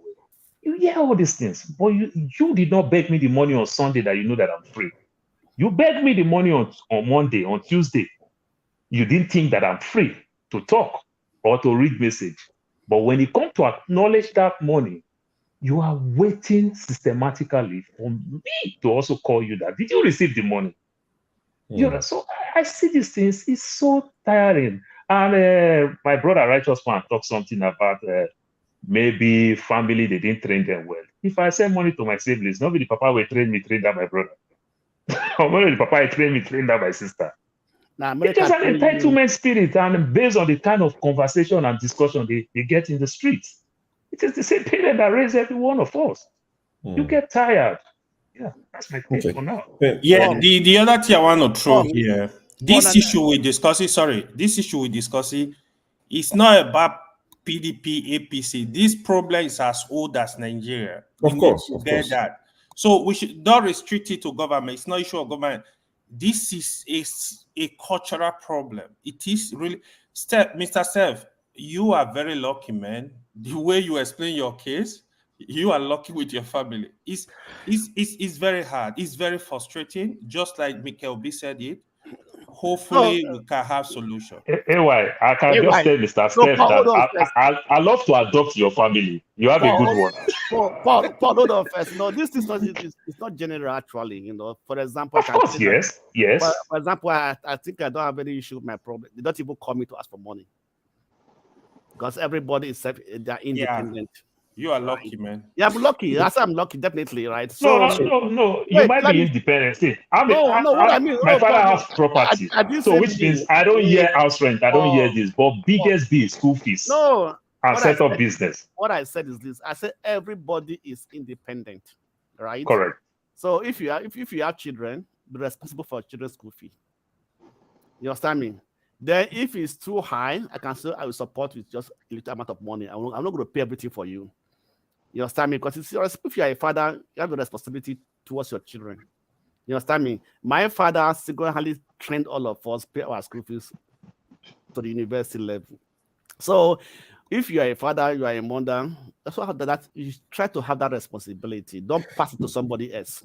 Me, I like you are doing, I prefer to sponsor anybody want to go to school. Right? But don't take it as a major sort for you to be always coming back. You understand me? Because you as a mother or as a father or as a family, you have to take 80% responsibility for your children, right? So if you are working, right, do that. But if you are not working, right, then I can understand that I will contribute to it. You have a husband or you have a wife, both of you should also try to carry that responsibility, then I can give a support. It will not be my responsibility to carry the whole. So the Blackstone, I like where you said, but if we want to go this next level of it, sometimes where some of us comes in. So we have people who have first generation person to go to college in their family. We have people who have just second generation to go to college in their family. So we hold it of high esteem. If my father tell us how he struggled just to learn how to read and write, to go to have basic education. So you understand that it's a privilege, not right. So when I see my niece and my nephew want to go study business administration and everything, and I kick them out, come on, go and are you school? No, go and do this. If you do this, I will single-handedly sponsor you. Not go read one course, finish, then you say no work, then you are calling me, uncle, I'm done with school. Uncle, do you have any friend that can help me for work? So I also insist on where I'll put my money, not be business administration. I am studying journalism. Business admin is a good business, it's a good study. I just sound it. I think that's just an example. I just sound an example. No, wait. It can help you to manage your business for you. Okay, Righteous Man, I'll come for the to man that's looking for a job in Nigeria where there's no job. In a second. What I've gathered from what has been discussed over the last maybe 15-20 minutes is, see, there's no one size fits all. Like we all agreed. Families are different. What works for Steph will not work for Paul. What works for Paul might not work for Tom. So I actually like what Steph said. It works for his family. And it's working for him. If you try it, Paul, go work. You understand? And if Steph is doing what Paul is doing to say, the day you need 50K, I'll give you, don't disturb me for another 2 months or 6 months, it won't work for Steph. So there are different dynamics. So the beautiful thing is, people who are watching this right now and those who will watch it later can adopt these systems and try it and see what works for them. If they try Paul's method of, let me just service them as we go on, if it's not working, then they can say, you know what, let me adopt Steph's approach and say, I don't care if you drop tomorrow, give me the next 2 years, let me gather money. In those 2 years, you go and think of what you want to do. We'll plan it, we'll set you up. So different ideas will come up. But I know the Righteous Man wants to go and talk about the righteous men in Nigeria, the imams and the pastors, because that tax is heavy as well. It is heavy. Honestly, I tell you for free, I have friends, I have colleagues I've worked with that they will tell me that their mom, it's always moms especially, that my mom has been calling me, why am I not married? Or my mom has been calling me, all my mates are building house in Ibadan, all my mates are building house in Lagos. I've not built land, I've not built this. My mom is worried that I'm not doing well. She said the pastor said this and that. The imam is said we should buy this goat and kill that. That actually happens to a lot of people that entertain it. Me, I'm stubborn. See, the persona I have on this show is I just come here, occasionally I'll raise my voice. I am a very stubborn human being. Like, nobody tells me, I don't listen to anything. So my mom does not even come to me with any of those. When I was 30 and I wasn't married, she called me on my 30th birthday and she prayed on the phone. Then she wanted to, I said, I said, and she said, okay. And I won't be rude. Some of us just, your parents know that they don't come to you with, pastor said, leave it. I'm the shepherd of my own life. It's okay. Like Paul will say, the one way I don't draw my own before pastor. So I beg. So, but there are people dealing with this. And I know the Righteous Man wants to touch up on it. And there are pastors who exploit it and imams. Righteous Man, the mic is yours. Yeah. This is like this. Your section is better off what we normally have on Saturday and Sunday. Very. I am really enjoying it. Everywhere is cool and quiet. Very interesting. Anyway, I want the panelists to appreciate our brother here, AY. AY, I'm sorry to mention it. Last Sunday I did mention of that woman that had issue of her goods being stolen by Danfo driver. And after the program, I collected my account and sent 50,000 naira. By Monday afternoon, I went and picked it. Immediately I closed from work, I picked up my secretary. I said, look, we're going somewhere. We drove down to the woman's shop. I told my secretary to cover it. AY, you have the video right now, right? You have the video. Yeah, I saw it. Okay. Thanks. Okay. In fact, that woman fainted in her shop. The tears, it was like, can this be real? somebody I don't know. I am giving this testimony in order to encourage us in doing well. You see, giving is a natural thing. There are people that have that gift of giving. Like when I came back to Nigeria, my wife floated an NGO. We pay school fees and buy books for children whenever there is the widows. We give them rice and clothes until our economy shrink. So we stopped it. But once in a while, if there is any blessing, December time, we buy some things and go to church or recreational homes and give to people. So it's a gift, it's a natural thing. You are not giving because that person is related to you. You are giving because inside you, you feel that you need to bless somebody's life. So last Saturday, I think, was it Saturday or Friday show when I came online, I told you that I was in the hospital, right? Yes. Yes. Yeah. Saturday. My wife had a major surgery that if you watch, I was in the hospital ward when I was watching this. She had a major surgery. Now, this surgery had been delayed for a long time because of the amount of money it will require. So we keep just using drugs to manage it and whatever. Because each time we go to hospital, they call this money. I say, I don't have such money to spend again. Now, this is where I am blaming the Nigerian churches. I was telling my wife, I said, after the oil industry in Nigeria, the bank, the next industry in Nigeria that is rich is the church. Now, 2 weeks ago, a lady that my wife, she just newly got married and she had nothing doing. So my wife went 2 years back and registered her in a bakery shop, paid for her to learn baking. She finished that baking and started working there. Now, she was in her shop, or when she was going to work, they gave her a handbill. This handbill is coming from a hospital. Now, this hospital is cutting off, they are giving 75% cut off of any type of surgery that you want to do. 75%. If it's a surgery that will take 1.5 million, you may end up paying only 500,000 or 400,000. They incur 75% of it. So she called my wife and said, Mommy, see what they gave us. So I was passing and they just gave us this handbill. My wife went through it. Immediately I came back, he said, it's like she will go and check this hospital. Though. They are doing a surgery and look at the amount.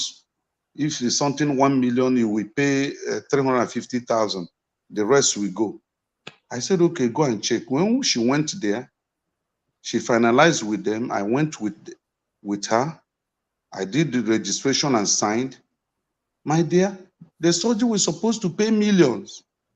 I end up paying just 300,000 from an individual hospital. We did go to church hospitals and they were calling millions for us.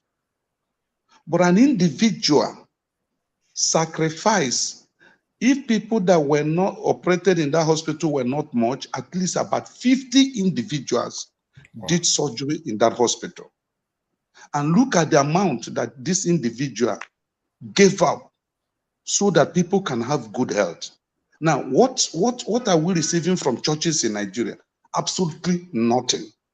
They are busy building schools that poor people, children cannot attend, buying private jets, building cathedrals. That if you don't have a private jet in Nigeria as a minister of God, then nobody knows you. You don't have anointing.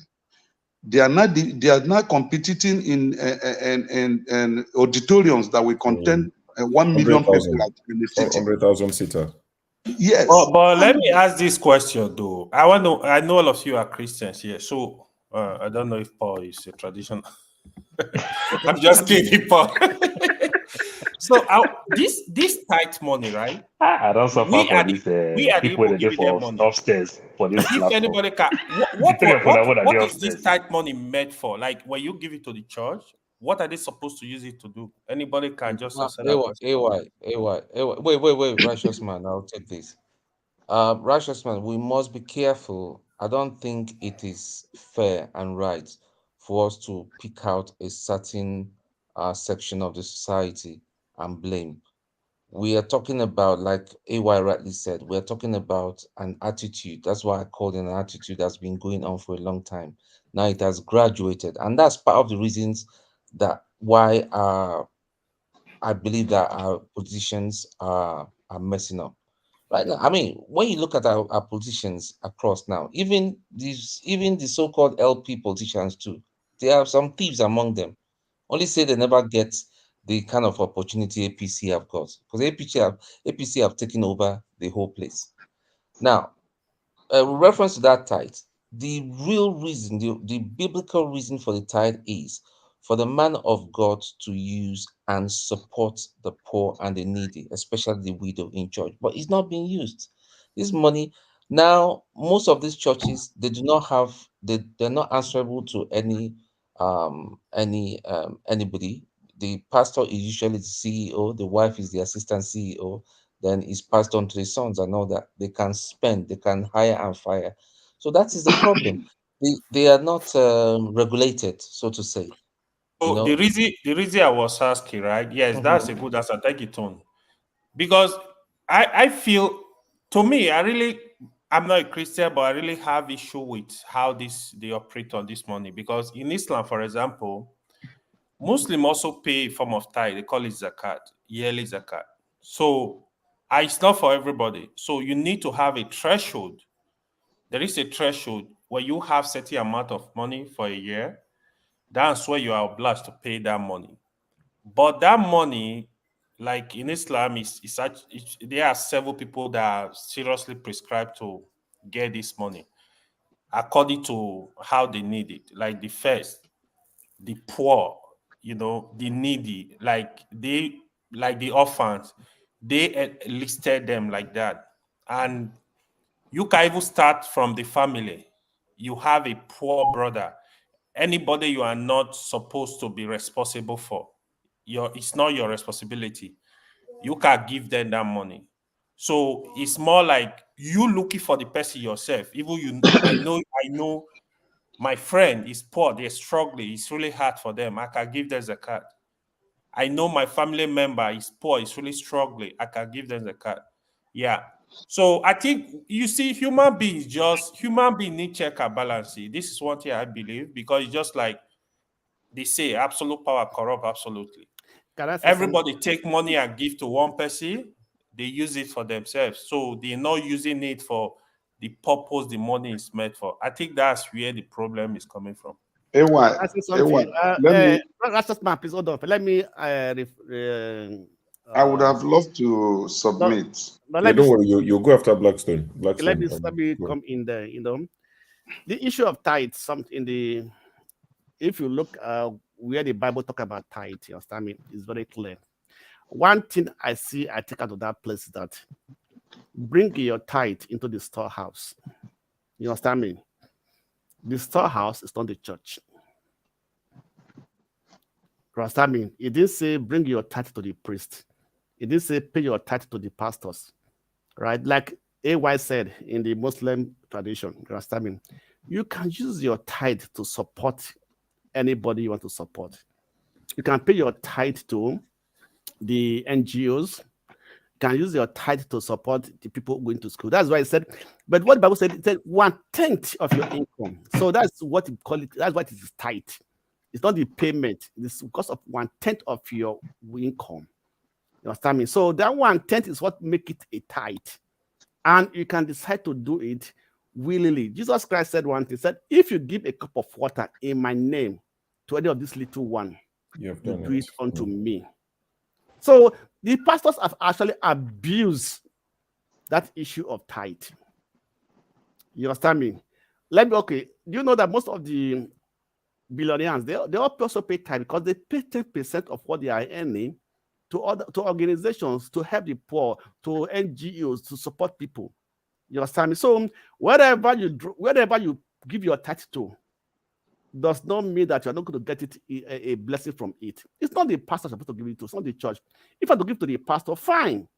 But let the pastors not abuse it and make it a thing that if you don't do it, suppose somebody said that if you don't pay that, you won't go to heaven. I don't know where they find us such comment in the Bible. So Nigerians always abuse things all in the name of money. I think it's human beings in general. Okay, human beings in general, you understand me? Because that is an easy avenue to enslave your congregations. When people are not doing well, you say, oh, because you're not paying your tithe. Are you paying your tithe? You're not paying your tithe. You know, so all to the extent that they even go up that if you're not paying tithe, you're not recognized as a member of the church. There's some churches like that. Okay, thank you. Let's go to Righteous Man. We'll run this off in the next 40 minutes. That will make it 3 hours. John, what I was trying to say is that church being an organization, there should be responsibilities that the people, should turn back and say, okay, the church took this responsibility and then I was made whole. For example, in the Bible, after the people followed Christ for a number of days, they were about to go. The disciples told them to go. Jesus said, no, these people that have followed us have been hungry. So we have to feed them physical food before they will go back. So if the society is not benefiting from the church or from the mosques or from any religious organization, they are defaulting in their commitment towards God and man. Let me remind us of what Abiola said in 1993. Abiola said, I attended a missionary school and my parents were poor and I never paid a dime.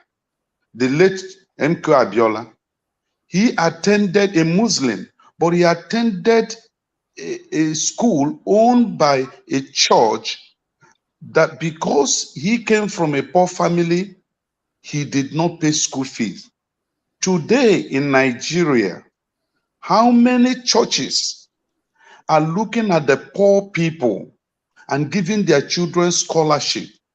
How many churches are building hospitals and giving free medical treatment without charging money?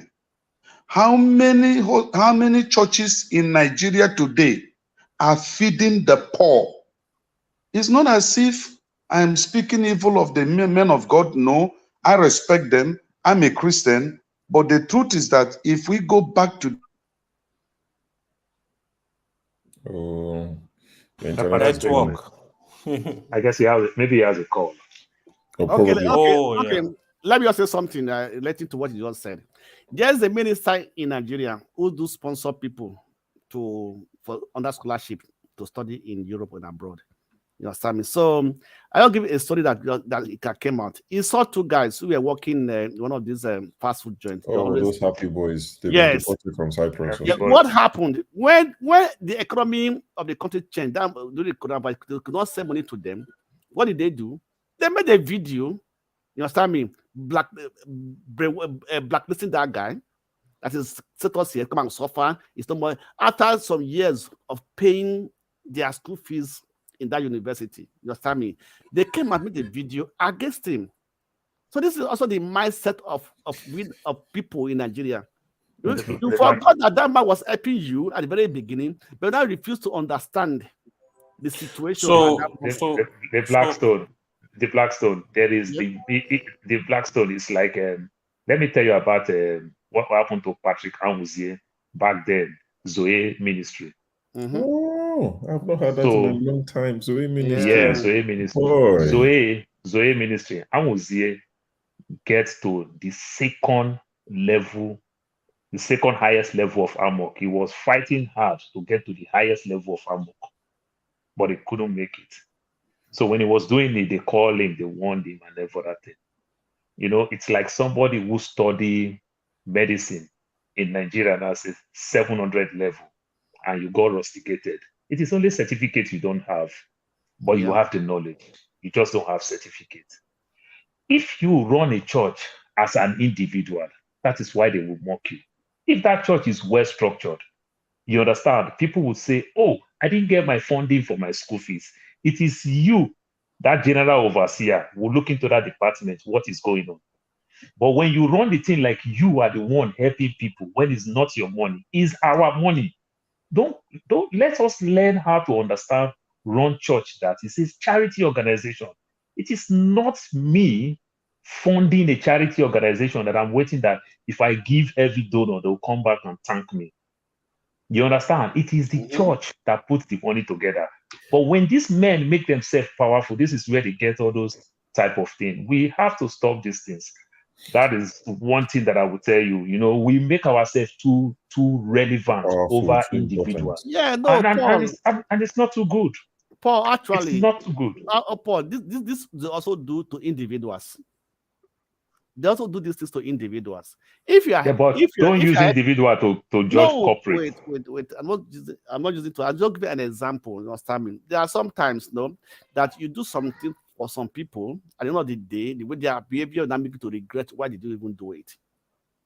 You understand me? Okay. So I hear you. Paul, sorry, what you said about our zone ministry. Are you sure? Oh yes. Can you talk more about it? That is the first time I'm hearing something like that. Oh yes. Because was it before he became a pastor or after he became a pastor? No, Paul. When he was a pastor. When he was a pastor. It was rusticated. So it was they say he who alleges must prove. Wait. Listen, we are bordering on slander. Please, let's be careful. That's what I asked him.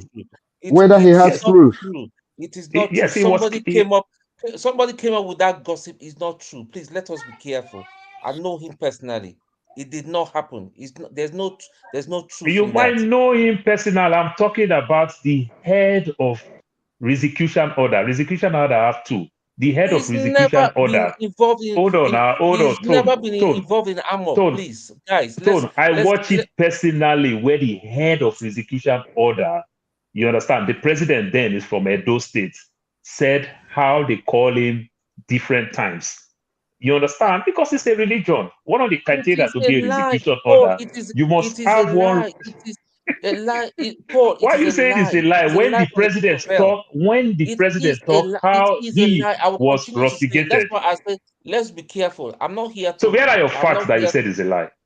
See, listen, I'm not here to argue. Let's leave this topic. I have a professor that was Hammock member. He never, he doesn't hide it. Some people just hide it because of criticism. The criteria of becoming a Restitution Order, you must have one spiritual belief. Whether a Muslim, a Christian, that's fine. You understand? You must have one belief. That's just it. Okay. Just because somebody said if somebody comes and say Tony is a member of the Oboni and all that, then you take it, you take it and publish it without verifying. That is slander. That is what you're trying to do now. Oh no! What Amuzie, when he was preaching, when he was talking, he keeps saying this thing that he has getting to the level. So let me tell you about Restitution a little bit.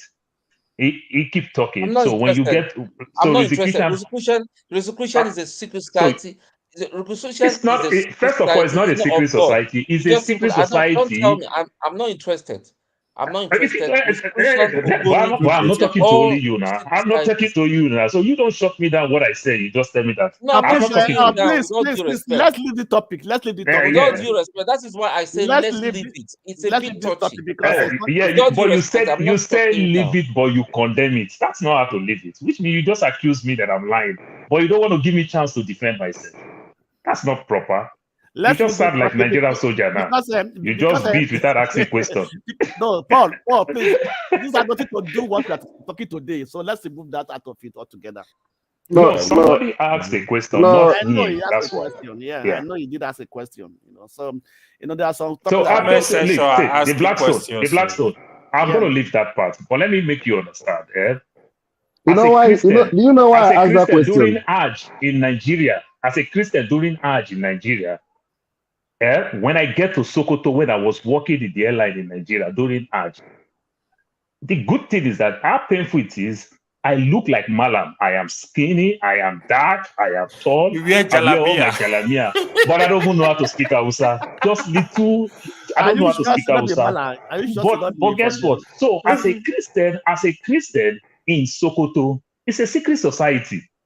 Because I dare not tell anybody that I'm a Christian. So when we celebrate as a Christian, we hide and celebrate it. That is what is called secret society. Just to let you know, in certain place, you understand, because that religion is not welcome, it becomes secret. So when we talk about this order and every other thing, it is where the society condemns. It's like an Ogboni who is a pastor, hide it. But an Ogboni who is not a pastor or an imam, don't hide it. You see how it works now? That's why it's because of the society will condemn it dearly. That's why you hide it. You understand? Just to make you understand. So there's nothing like secret society. Just to let you know, there is nothing. It is just where you are highly, highly criticized. That's why you are hiding it, because of other things that you are doing. But there are secret societies anyway. Because why is it secret? There are, yes. Yeah. I just tell you the context of why it becomes secret. No, Paul, that's wrong. The main thing they do, the sacrifice they do are not known to outside members. That's what it is.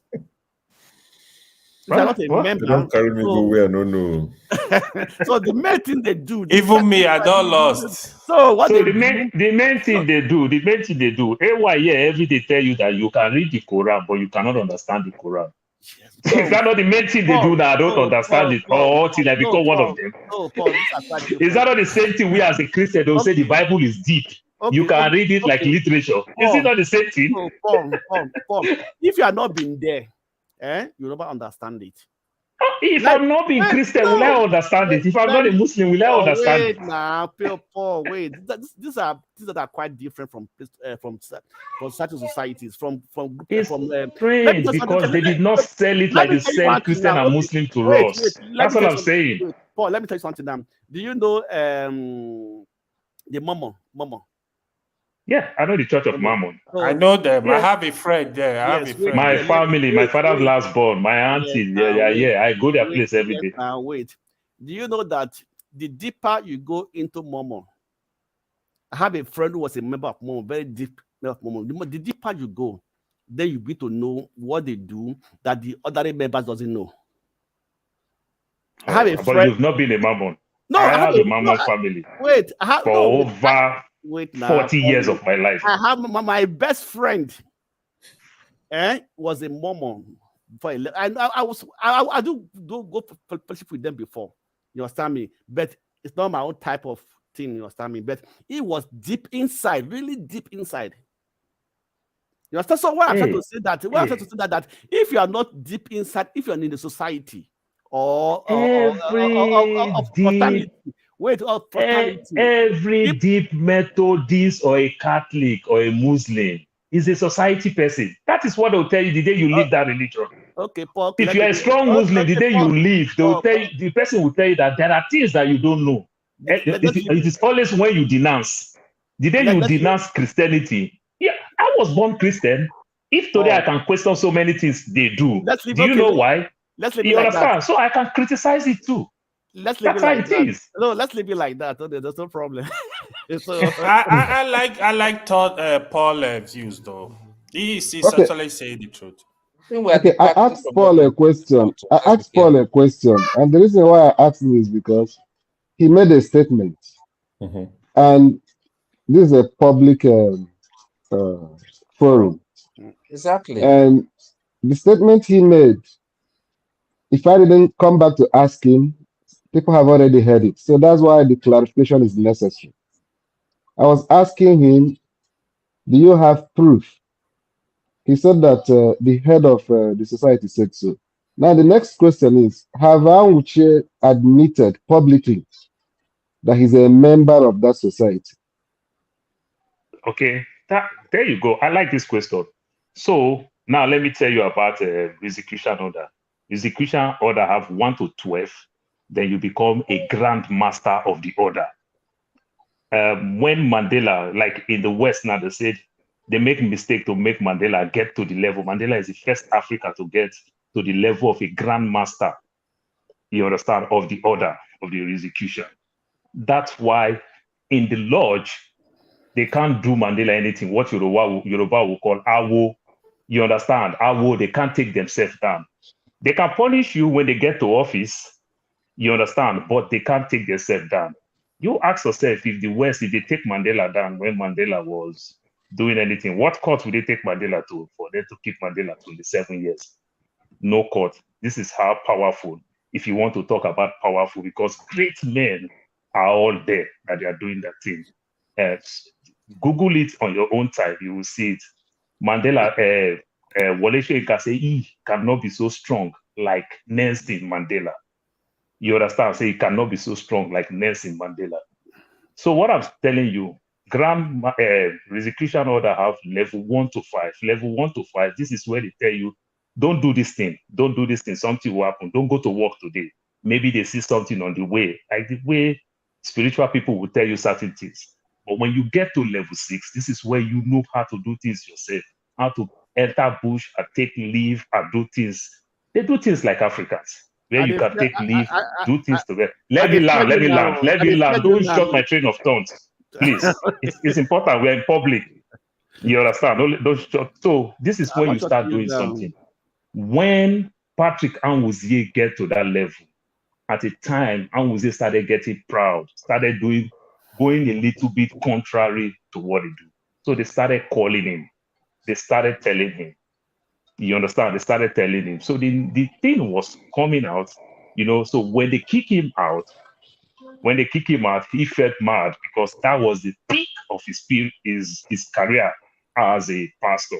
He was doing well, all the boat stuff, got a branch in the UK, going places, do program in stadium. When they kick him out, the thing get to a level. He, on his own, I watch it, not something that they tell me, he on his own said, but he played the game well as a pastor. He said he was once a member. As a student and everything, he was once a member, but he left. You understand? But the president then is from Edo State, come outside and said, no, he didn't leave, like I was telling you, some 20 years ago. We just asked him to leave. We just kick him out because he's breaking our rules and everything. And it is the thing that he's getting that he's bragging. This is not what we do as a lodge member and everything. He, on his own, I watched it with Fumi Eyoda, New Dawn on 10 back then. He, on his own, said he was a member, but he left 30 years ago, that whether his landlord or something initiated him into it, he did it, then left. But it was just like lying, but he was still a member. Probably maybe when he was growing up, parents knew about it and everything. Then he pretended that he's no longer a member, but he was still doing it. Okay. I hope that answers the question. So Paul is saying that he watched it on Fumi Yoda, who I believe most people. I don't even know the person, but Paul it was a top. Paul doesn't talk anyhow. Okay. I know Paul doesn't talk, say this, he doesn't know, he doesn't know. So well, I mean, it's neither here or there. Some people will believe, some won't. But at least Paul is saying that he watched it, so we can only go by that. It's just because of the level that they've trained on. Like I keep saying it all the time, like I joke. This slim that I slim today, it's all the old meat that my Muslim people give me that my mom would make us throw away. I will throw away. If I chop all those meat, I for fat today. You understand? Because it comes with heavy criticism. But my brother, since I started chopping it now, why I never die? Since I've started following my Muslim people, eat all these things, why I never die? You understand? So this is how it is. So when you start growing and everything, today we start seeing different religions from different parts of the world. Can somebody travel back in the years to say go India? No, they'll gossip you say you go take power. Paul, So can I 30 years ago in Nigeria, if you travel to India, they say na power you go take. Nobody Even know till whether you now, go learn. Seth, people say Okay. it still. Yeah. I Paul, think can Tim I wants just to say chip in? something. Paul, can I chip in something very respectfully? I'm not attacking you, but I'm going to speak from my heart to you as my brother that I've come Okay. to know here on this platform. I'm not ashamed to say I'm a Christian. I'm not a Christian. I'm not a churchgoer. I believe in the risen Christ. Okay. Now, all these stories I've heard before, because when it was really operating in the supernatural, a lot of things were happening. There were a lot of stories. These are stories that were concocted, yeah, to bring him down. Whatever caused him to go down, I do not know. When you attain a certain, even the great Idahosa, which I was privileged to meet when I was even young and all that, people said he was a member of one cult or the other and all that, and that was why a lot of miracles were flowing and all that. Please, my brother, if you are contemplating or getting yourself involved with Amok, run. I'm telling you what I would tell you even if I see you in flesh and blood. It is a trap. On the surface, they can only tell you it is harmless. It's just a spiritual awakening and all that. It is a trap. That is one of the agencies that will get you to hell sooner than you know. That's all I'm just going to say. By the way, we have departed away from the subjects we are talking about. Let's just keep. Maybe we'll talk. Maybe one day, like forefathers will say, another one of these Sundays, another or late I night think Sunday thing. school, maybe We'll electricity talk will handle religion. Sunday school. Huh? I said maybe electricity will do the Sunday school so you can discuss Sunday all school, religions and exactly. So let's go back to Sorry, 1 second. Righteous man, talking about religion. Let me tell you one funny thing about religion. righteous man or two. Many years ago, when I became citizen, so I told my mother, I said, Mommy, I've become a citizen. My mother couldn't understand it because she celebrated it very well when I had my green card, which was what everybody know. Anyway, you don't get green card. So my mother don't understand what is you becoming a citizen. I think you say you don't get that now. Which one be another one again? Oh, as a citizen, I can vote, I can do anything. In fact, I can stay in Nigeria for 50 years, not go back. I'm still a citizen. I can be in Nigeria, vote in America. So I explained all this thing. I didn't even know that I was creating a whole big problem for my mom.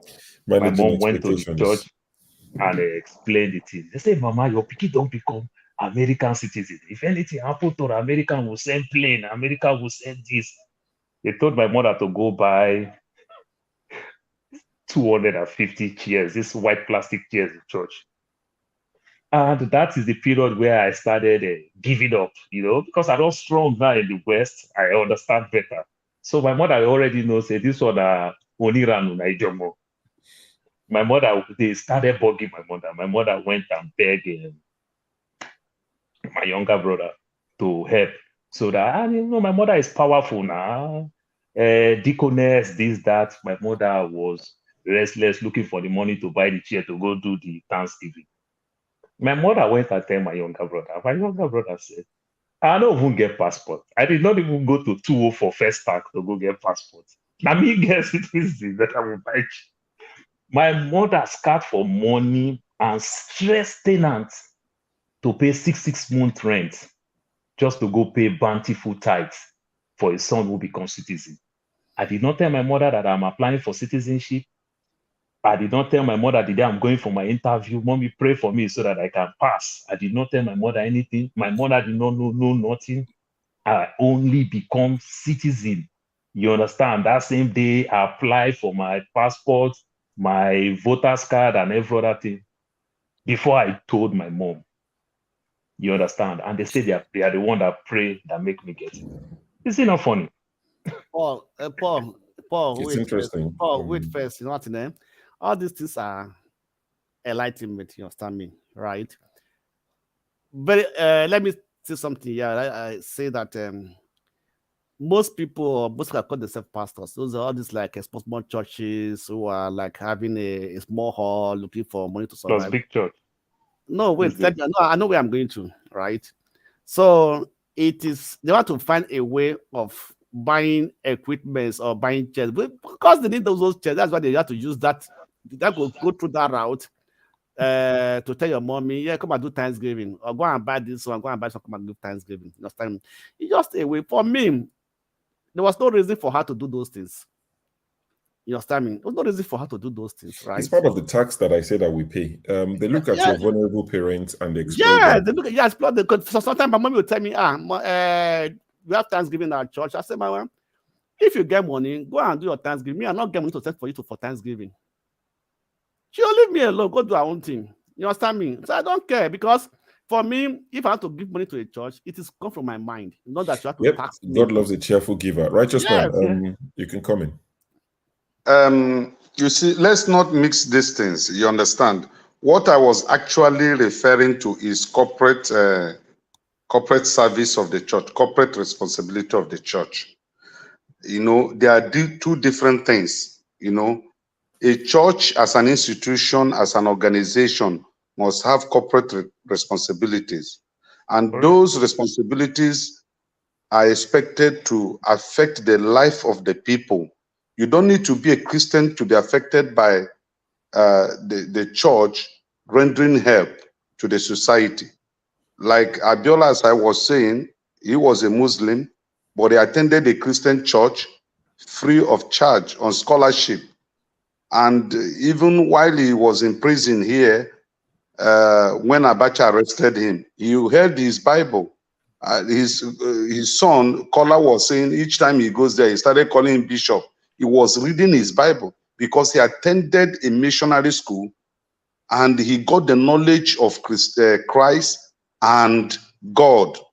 So the church in Nigeria, to be honest, is not a criticism of any pastor, but the church in Nigeria, the corporate responsibilities of the church in Nigeria is dead. Pipe-borne water, they are not doing it. Hospital treatment, they are not doing it. School, they are not doing it. Now, giving is a personal thing. When my mom was alive, while I was in Lagos, then I've not traveled, she will call on me that their church, they want to do Thanksgiving. I give, because if I cannot give for the things of God, as long as I believe there is a creator called God, as long as I believe in the resurrected Christ, as long as I believe not a creator called God, a supreme being called God. Yeah, as long as I believe in salvation through Christ, there is no reason why I should not contribute towards the things of the church. You understand? For me, it's a joyful thing that I contributed. It is not left for the pastor and God. If he's using it for wrong purposes, that judgment is between him and God. I have played my own role. You understand? So giving to church is good. Giving to your parents, because the truth is this: prayer works. You see, prayer, it does miracles. It does work. I have experienced it in my own life. I've experienced the effect of prayer, that I did not pray, but somebody stood for me and made those prayers, and it affected my life positively. So let's not rule it out. It works. You don't need to be there to pray. Somebody can intercede on your behalf. That's true. Things will work.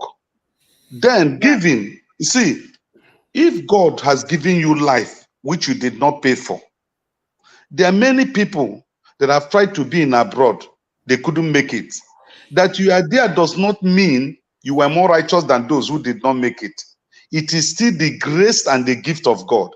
And if by any means there is a way you need to pay back to God, maybe through giving or helping people in the church or financing one project in the church, my brother, do it, because you are doing it for yourself.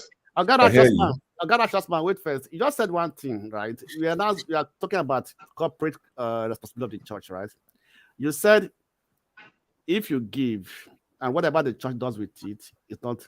So I believe that once you give to a church, once you give to God, or once you pay your tithe or your giving to the church, it is not you to question what they do with it, because you are giving in your heart, you believe you are giving to God, and God is the one that now will reward you back. You understand me? So if I'm not questioning the rationality why the church is not using the money for what they're using it for, or what I expected to use it for, that means that I'm giving to man. I think I disagree slightly. Sure. Let me finish. Let me. Okay. Well, I need that the freeze for this place. So wait. Let me just finish. Okay, finish. That's okay. fine. Okay. For example, I'm a Christian. Understand? I was in a church whereby the citizens, people, members were complaining about the pastors. They come and give an account what he's doing with the money. And I said, you have, if you are giving to the church, you understand me? You are not giving to the church in your mind. It should be that you are giving to God. So let God. No, wait first. I'm not interjecting. I just shake my head. So let God judge. Let God judge the pastors or the members or the people in the corporate who are the elders or the pastors and everything, and let you yourself focus on God according to your giving. Okay. You understand me? That's my own belief. That's fine. Yeah, because if I continue to question my giving, what they're doing with their giving, so I'm giving to man, not more to God. Okay. And number two, also for me, in America, there are many churches who have schools. Those schools are not free. People pay tuition fee, maybe cheap and everything. You understand me? So I'm not supporting what they are doing in Nigeria. You understand me? But all over the world, Pentecostal church, people like that is, I call it as a family business. Pentecostal church. So let the Catholic church, who has who has members who are the people taking decision or ruling, giving decisions, sending pastors or appointing pastors for the different branches and so on and so forth. But in the Pentecostal church, it's more of a family business. The man that established it, before you know that if he's going to leave the church, he's going to leave it for his own son or his own wife. You understand me? Because they feel that they established it. You understand me? So what they are doing, most of the decision they are doing is first thing for the so-called GEO or GEO, the founder of the church, he take prominence. His decision is final most of the time. Still what happened? There is difference between ministry and church. So we Nigerians confuse these two things. You can run a ministry. Ministry is different from church, because church must have a constituted body that take responsibilities of financial status and sharing of whatever that is required. But a ministry is a private business that you run on your own. Yeah, maybe just like who's a CEO? When they say that the GO, the general overseer, he has the final authority because he established the church. So he established something. The other people are just appointed like a workers. They are workers under him. If I can get a word in. Okay, can I make my So sorry, I'll just quickly say this since I've not said anything for about 20 minutes. Where I disagree slightly with the Blackstone is when he says when you give money, you don't look at it. I personally, and I respect that's your opinion and that should be respected. I personally will look at it because when I give money to an institution, a church as an example, there are ways I expect it to be spent. If I feel, I might be wrong, but if I have a feeling that the pastor is using the money we are contributing to enrich himself and his family and live beyond his means, I will take my money elsewhere to another church where I believe in the way they spend it. Now, there's no perfection anywhere. I know of churches in Lagos where some people might say, oh, that church still has some flaws. But I know of a particular church in Lagos that they have something they call like cell network, like, house fellowships. And they've built this nucleus around Lagos that no member of their church that is known as a member of their church. Now you can say, why must it be their members? Remember, they can't feed the whole of Lagos. But no member of their church must go to bed hungry. If you make it known, the people on your street, 2 streets away, will make sure your household eats before you go to bed. Their pastor don't have a private jet. He lives a comfortable life. But if he takes all the money, he can afford the jet, just like most of other people. So that's why I'm saying that if I give money, I beg, sure, send me the church name, I beg. It is Daystar. No member of Daystar Church. No, but he's no longer in Nigeria now. He has left Nigeria. He has relocated. He's still in Nigeria. The church is still in Nigeria. The church is in Is he not, what is the name of that pastor? Adeyemi. He spends yeah, he's no longer in Nigeria. He's no longer in Nigeria. He's back. He spends a lot of time in Atlanta. But the church still runs. I agree. He spends more time in Atlanta than in Lagos. But I'm saying that I know a church like that runs like that. Now, if I see a church where, I mean, imagine a pastor, I can't remember his name, was this guy in America, this Oyinbo man, that said that he was going to buy his 3rd private jet. And he said to God, how do I pay for this jet? And God said, don't worry, ask your members. For me, I have an issue with that. Why do you have 3 private jets? Doing what exactly? And Nigerian pastors, some of them are emulating this. I cannot contribute money to that. I'm not saying people shouldn't. Let's get it right. If you're happy, contribute, but don't contribute and go and complain. I will take my money to where I think it is spent to do the right things. I don't think our churches should build schools that the average man cannot afford. Okay, sure. That's my opinion. So let me clear something here. What I said was timing. Okay. If I'm giving a tithe or offering to the church, right, I don't need to question that. Right? But if maybe the church is raising and a fund, maybe for church building, to build a school, to do that thing, you understand me? And people are contributing to that fund, and the church now is not using those funds to carry out that project that they want to, that they are raising those funds for. You understand me? Then I can say, I will question them, say, this is the reason you raised this fund, and what is this? What is that? Why is the project not taking place? Why is it not going? That's my way. I respect that. So that's my own. I won't even question at all. I will just take my money why I said that? Why do I question you? It's your church. Why I said that? If I give offering, right? I don't give offering to man. I give to God. That's my belief. But God is not here to collect it. Well, now, yes, God is not here to collect it. You understand me? Like so, this is you are preaching. Wait. Contribute to this problem for Nigeria. Wait. It is a personal conviction. You understand me? You cannot convince me to give and not want to give. It's a personal conviction. You understand me? It is a belief. But it is what you believe that actually affects you. You understand me? So if I said I can't go to every church and maybe if I go to Nigeria now, I go to the church, can't come and tell me give an envelope and give money. I don't belong to the church. I'm not giving anything. I walk away, but the other church, when I'm convinced that moment that let me give, I will give because there's an incident in the Bible where Jesus Christ said the windows might. What do you call the windows might? You understand me? What is that illustration? Go look at your heart for giving, why you are giving. Not because you are giving, but the heart of which you are giving. That's what matters.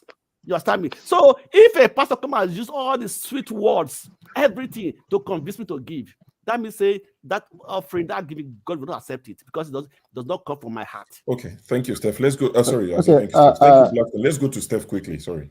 I think that most times if we are not careful the way we draw similarities between certain things, it could affect some other people's decisions. Sometimes we try to draw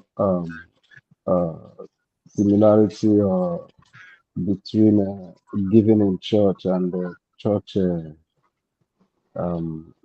Is it a spirituality? Maybe sometimes when we say, maybe some pastors that do certain things, maybe they are not, they are more focused on money and stuff like that. The criticism about church and stuff like that, I don't really think that is the reason why something that should be subject of conversation. It's more of a personal thing.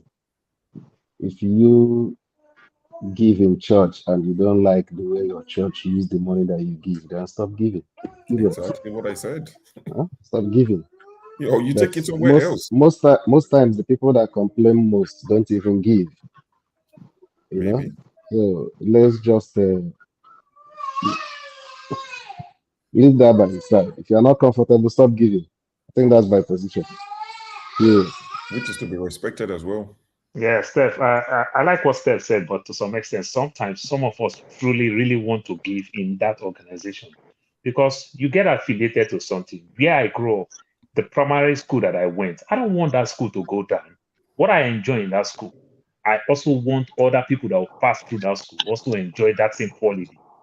You understand? So one of the ways to do it is to also question, to make that thing work if you feel people are abusing it.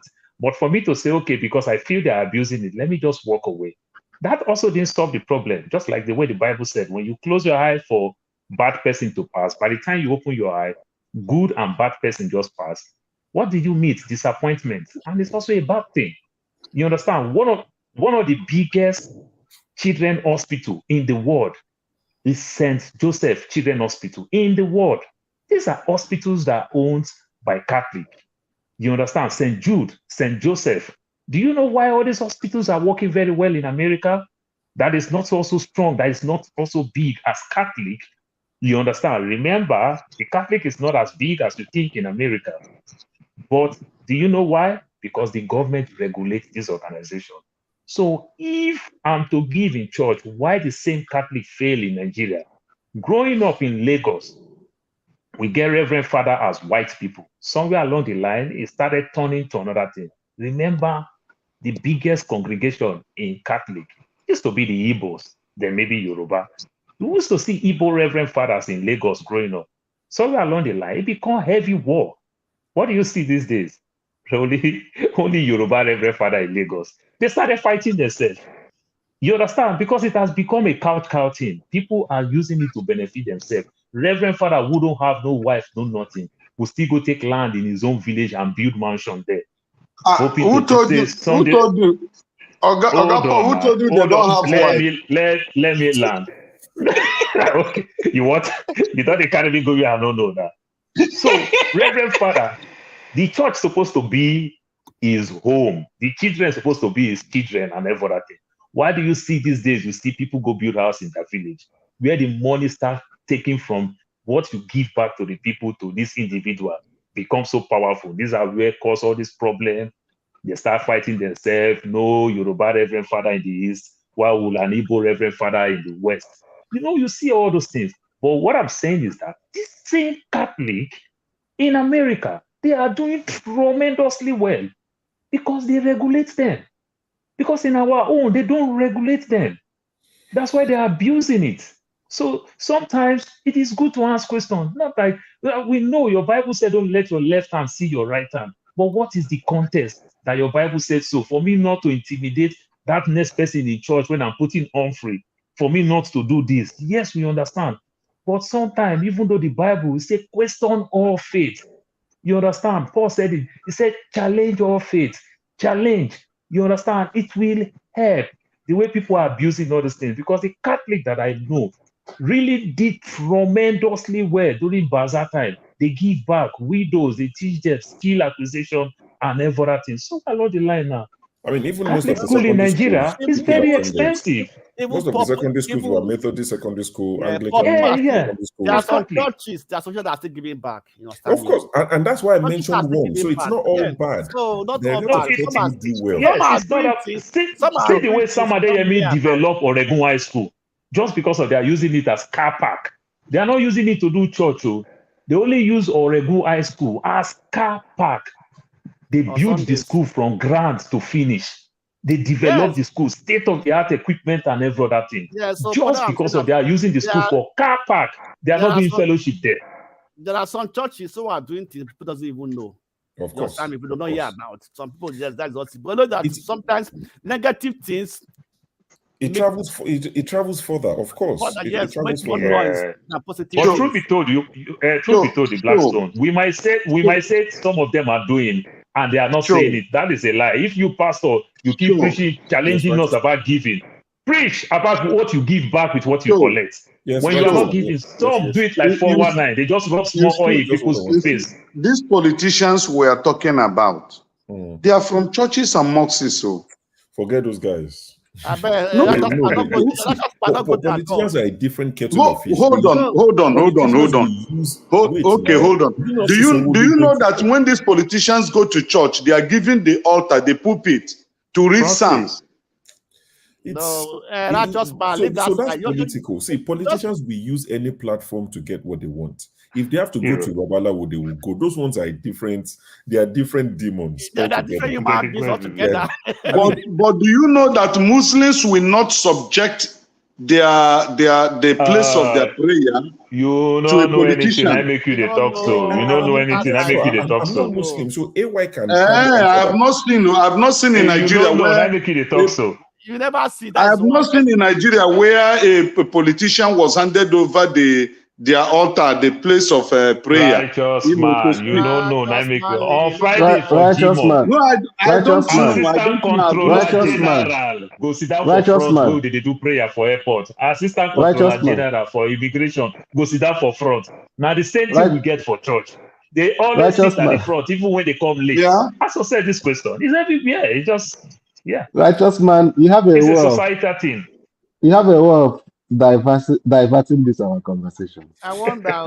You are the one that moved it from the original topic to where we are now. And now you want to move it to another topic.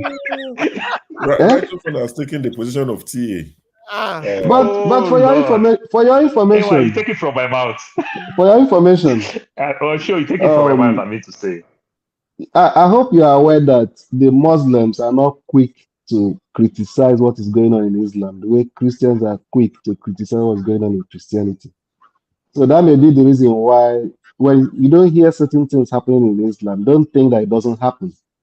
See, religion as it is in the world today, like any other good thing that come in contact with deranged human beings, it changes its original form. It's not peculiar to only Christianity. That's true. You understand? The corruption in human nature have contact with religion, not just Christianity. That's true. Your president said that he will find a way to insert his name in the Guinness Book of Records. Look at where this guy is. This Righteous man. Change your name to Theater. All right. So let's do it this way. I'll give everybody like 2 minutes. Just like a roundup of your thoughts on what we've discussed so far. If there are any suggestions, I know the original topic was about the demand from Africa to their families or friends in the diaspora. Just your submission roundup thoughts in 2-3 minutes. So Sure. Before you take that, please just give me a second. When you were in Nigeria, what was their thought towards those that are in diaspora? Who, me? Yeah. Okay, so I left Nigeria when I was 22. She was born in UK now. I didn't have any responsibility. I was a young man from a middle class family, so I was comfortable. I was getting an allowance that was more than the national minimum wage. You ever get an allowance? And they say you from middle class. I swear for you. OBO. Now rich. It's not No, now from rich. No, not my show. You ask Camus, you say from middle family. No, you are from a rich family, my friend. OBO. Middle family, they see allowance. Now what for you? At that time, if you getting that allowance at that time, you say you are from middle class family. No, you are not. School fees. So you are not from middle class. You are from a super rich family. No, we were not super rich. My screen has frozen. I'm trying to join on my phone so that it doesn't look like man, sorry, man. Yeah, go ahead. Yeah. So you guys can still hear me, but let me just join on my phone. My screen has frozen. 1 second. Why is your screen always frozen? Do I know? And so the way the thing froze you, like, can't make you look like forefather. Abi, this is a UK network. I beg. You should improve on your network in that UK. No. It's not the. Sorry, I'm just echoing. It's nothing to do with the network. What's it called? It's my MacBook. It's going back to where it's come from. So Righteous Man, to answer your question, I was not asking anybody for anything. Not because I didn't have siblings in the UK or relatives in the UK. I had people in the UK, you understand, and in the US and all over. When the mobile phone came out in 2001, everybody could call everybody and ask for stuff. The only thing I requested from anybody in the Western world was a tennis racket, because I played a lot of tennis. When I was younger, I played tennis, competed, and here and there. So I asked someone, a relative, a very close relative, for a tennis racket, and he gave me story upon story upon story, and I left it at that. So I wasn't particularly asking people for stuff, and I know that you can't use my case as a typical case. Not because even that I was getting allowance. Let's even forget allowance. I was 22. I didn't have a family. I didn't have anybody to feed. So my bukata, as they call it, wasn't much. So I'm not the exact person you want to ask. Maybe you want to ask people who left Nigeria when they were much older. That, because I said it myself. It's a pity that Righteous Man is not here. I said it earlier. When I started the show, I said, let's be fair to people in Nigeria.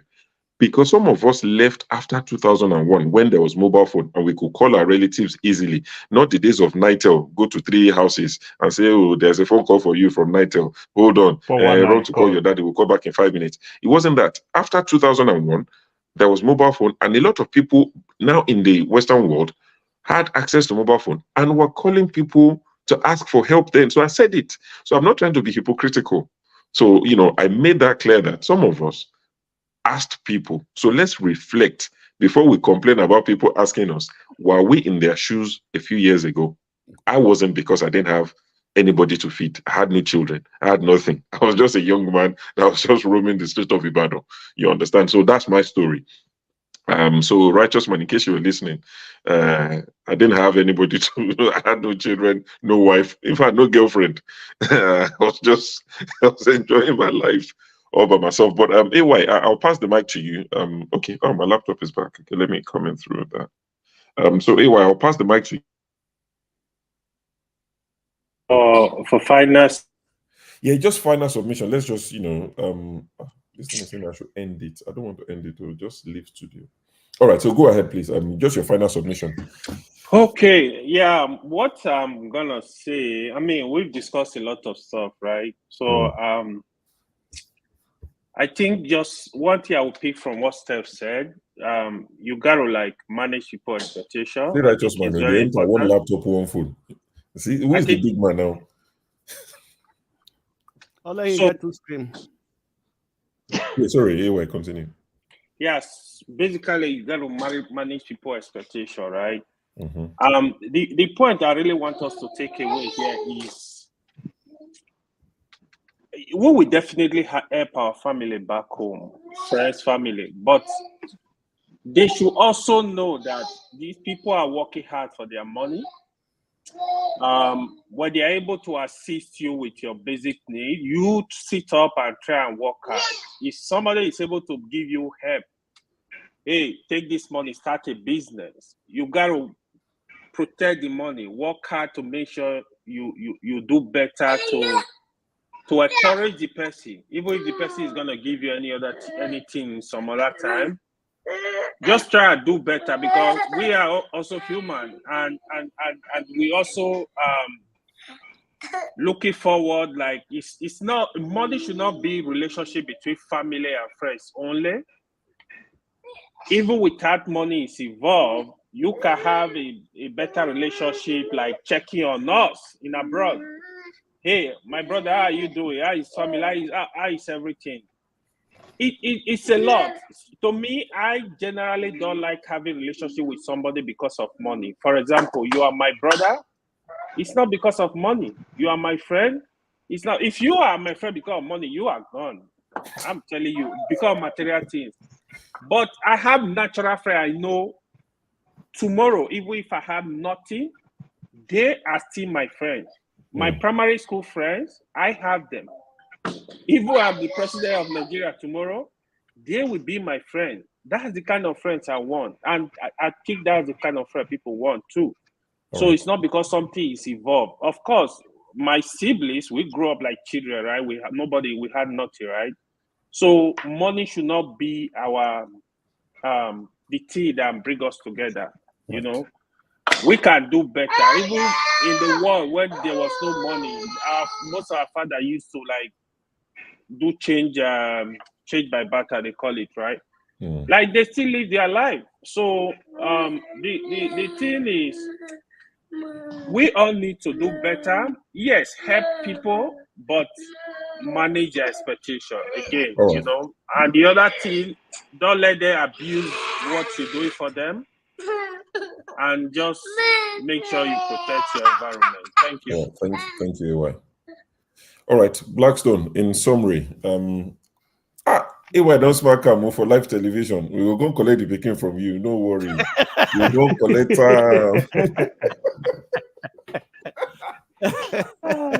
You the cash out, Blackstone, sorry, go ahead. Okay, thank you so much. Anyway, it has been an interesting conversation, right? And yeah, in summary, let's now today in Nigeria, things are really, really tough, right? And if we can be able to be of help to siblings, family members who are not able to support themselves, you know, we should try and do our best, right? But they should not take it as a major, that is our responsibility. Those in diaspora should be, there's a major responsibility to care for them. We are here to support a little to some extent because we also have our own responsibility over here. Most of us as family, children, also we are caring for, you know. And we should also try to encourage anyone who want to try to do something, to learn something, want to study, want to start up with business, like Steps said, we can be able to try to have guiding through and see what business are they establishing, how viable is that business, and also try to make it known to them concrete that if you are investing on them in this business, it is then after that they should not come back to you and ask for anything, right? And then so so definitely these issues differ from family to families, you know, and so we should try our best. We have friends who are not there, you know, cannot actually meet their demand, or who are not working, their work are not there, who are not even who have no training in anything, right? And if we can be able to support them to have a training to do things, let's try and do that, right? And then and those at home should not take it as maybe we are the ATM for them over there, right? So they understand that the best we can do, we try to do. And when we cannot do it, let us understand that because things are not also easy, right? We don't pluck the money from the tree. Everybody work hard. Everybody earns salary. The salary earners have his responsibility. After carrying your responsibility, how much is left for you to survive till the end of the month? So that's those in the at home to understand that yeah, you can call. Don't be a friend for money purpose. Just don't be a friend because you need money. You call. Yeah, at least check on your friends. Check on people who are here. You know, at least even try to encourage them. You understand me, right? So every country have its own peculiar problem. You know, so not only because in Nigeria, though it is much more tougher, but anywhere we also have our issues, our problems are so them. Let them also understand that when we cannot support, let them not say because we are wicked or don't want to do it. Just because sometimes the circumstances at that moment does not allow us to give that support. You understand me? So let them understand that, and then we are all humans anyway. So we feel for them in Nigeria. That's why we come here all the time to talk about Nigeria. Not that we don't feel for them, we feel for them, and so we also trying our best to see that things get better for them, things work better for them, but let them not take it as maybe an opportunity to keep on scamming us, they're always coming back for what where to take where they do not sow. so that's right. it like that, Thank right? you. So that's Thank you, Dave Blackstone. Thank you very much. Paul, round up thoughts. Yeah, I really like this topic, and it's just so painful because the only time that I'm so happy that I help friend or family member that I see the profits that have changed life tremendously. If I tell you, you will not believe. I succeeded in making them travel to the US. They are living here. But everybody that I help back home, I didn't really see a lot of change like I want it to be. I've tried, and I'm saying it if they will see this video somewhere, someday, sometime. Even to my siblings, my niece and my nephew, pushing them to school, channeling their career the way I want it to be, because I have intention of bringing them here. I'm just done getting tired of trying to help people back home. And it pains me a lot because I like home. I travel home all the time. I go to Nigeria. I went last year. I went last 2 years. I didn't go this year. I went to Show's country and they didn't even welcome me there. So I really like home. I really like home. And I'm the type who try to do businesses, if not the dollar thing. I ship nothing less than 3, 4, 5 containers every year to Nigeria. To tell you that I touch base, I talk to people. Sometimes it pains me when I'm dealing with stranger, not deal with family member. It pains me when I deal with stranger, not deal with so-called childhood friends. People, and the funny part of it, these are people that will tell you business. But I tell them, go study, go learn this thing before you want to tell me. Then when you finish say you want to learn, I say you start it and grow with it. You understand? I can help you expand it. But when you want to use my money all the time to become an experiment, sometimes it pains me. Why did it pain me? We are very spiritual people from that part of the world. I don't want them to say it every time they use my money, they never use it well. My money is bad money. Every time you give them this money, the money never does anything.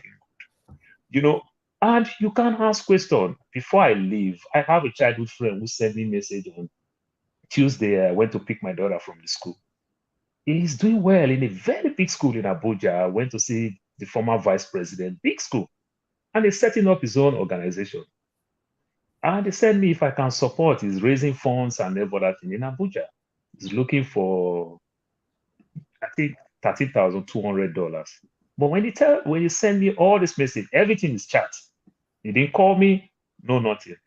And I saw the whole thing. He put himself there as director, his wife director, his sister director, and everything. He did not even propose business proposal to me. But my own duty is to just crowd fund, bring the money. dashing money, and go away. You understand? So sometimes their submission, their presentation, the way they even talk to you about business, it just doesn't sound good. How do you tell me to, if you use my money and you do well tomorrow, if I talk, you look like I call you out on social media. You did not even propose business. Let me say, well, I'm not into that business, but I will see how I can support your business. No, he did not do that. And he just sent a text message to me. You understand? Lengthy text messages and everything. That is it. No need to call, no need to understand the mood that I am before you want to talk all those type of things. So they even micromanage their credit, their information when they want to even sell proposal to you. So I'm telling righteous man, and I'm also telling that my fellow Nigerians and other people, that is not how to propose things to people. That's my take. Thank you, Paul. Thank you for your submission. Steph, we'll come to you. Rounding up on the main topic while we're here, your final thoughts, any piece of advice to people in Nigeria and the people in the diaspora as well. Yeah, thank you very much. The only thing I can conclude with is you should keep on trying and different tactics and not to give up, because you can't really be happy here or wherever you are if the people you left behind are not happy.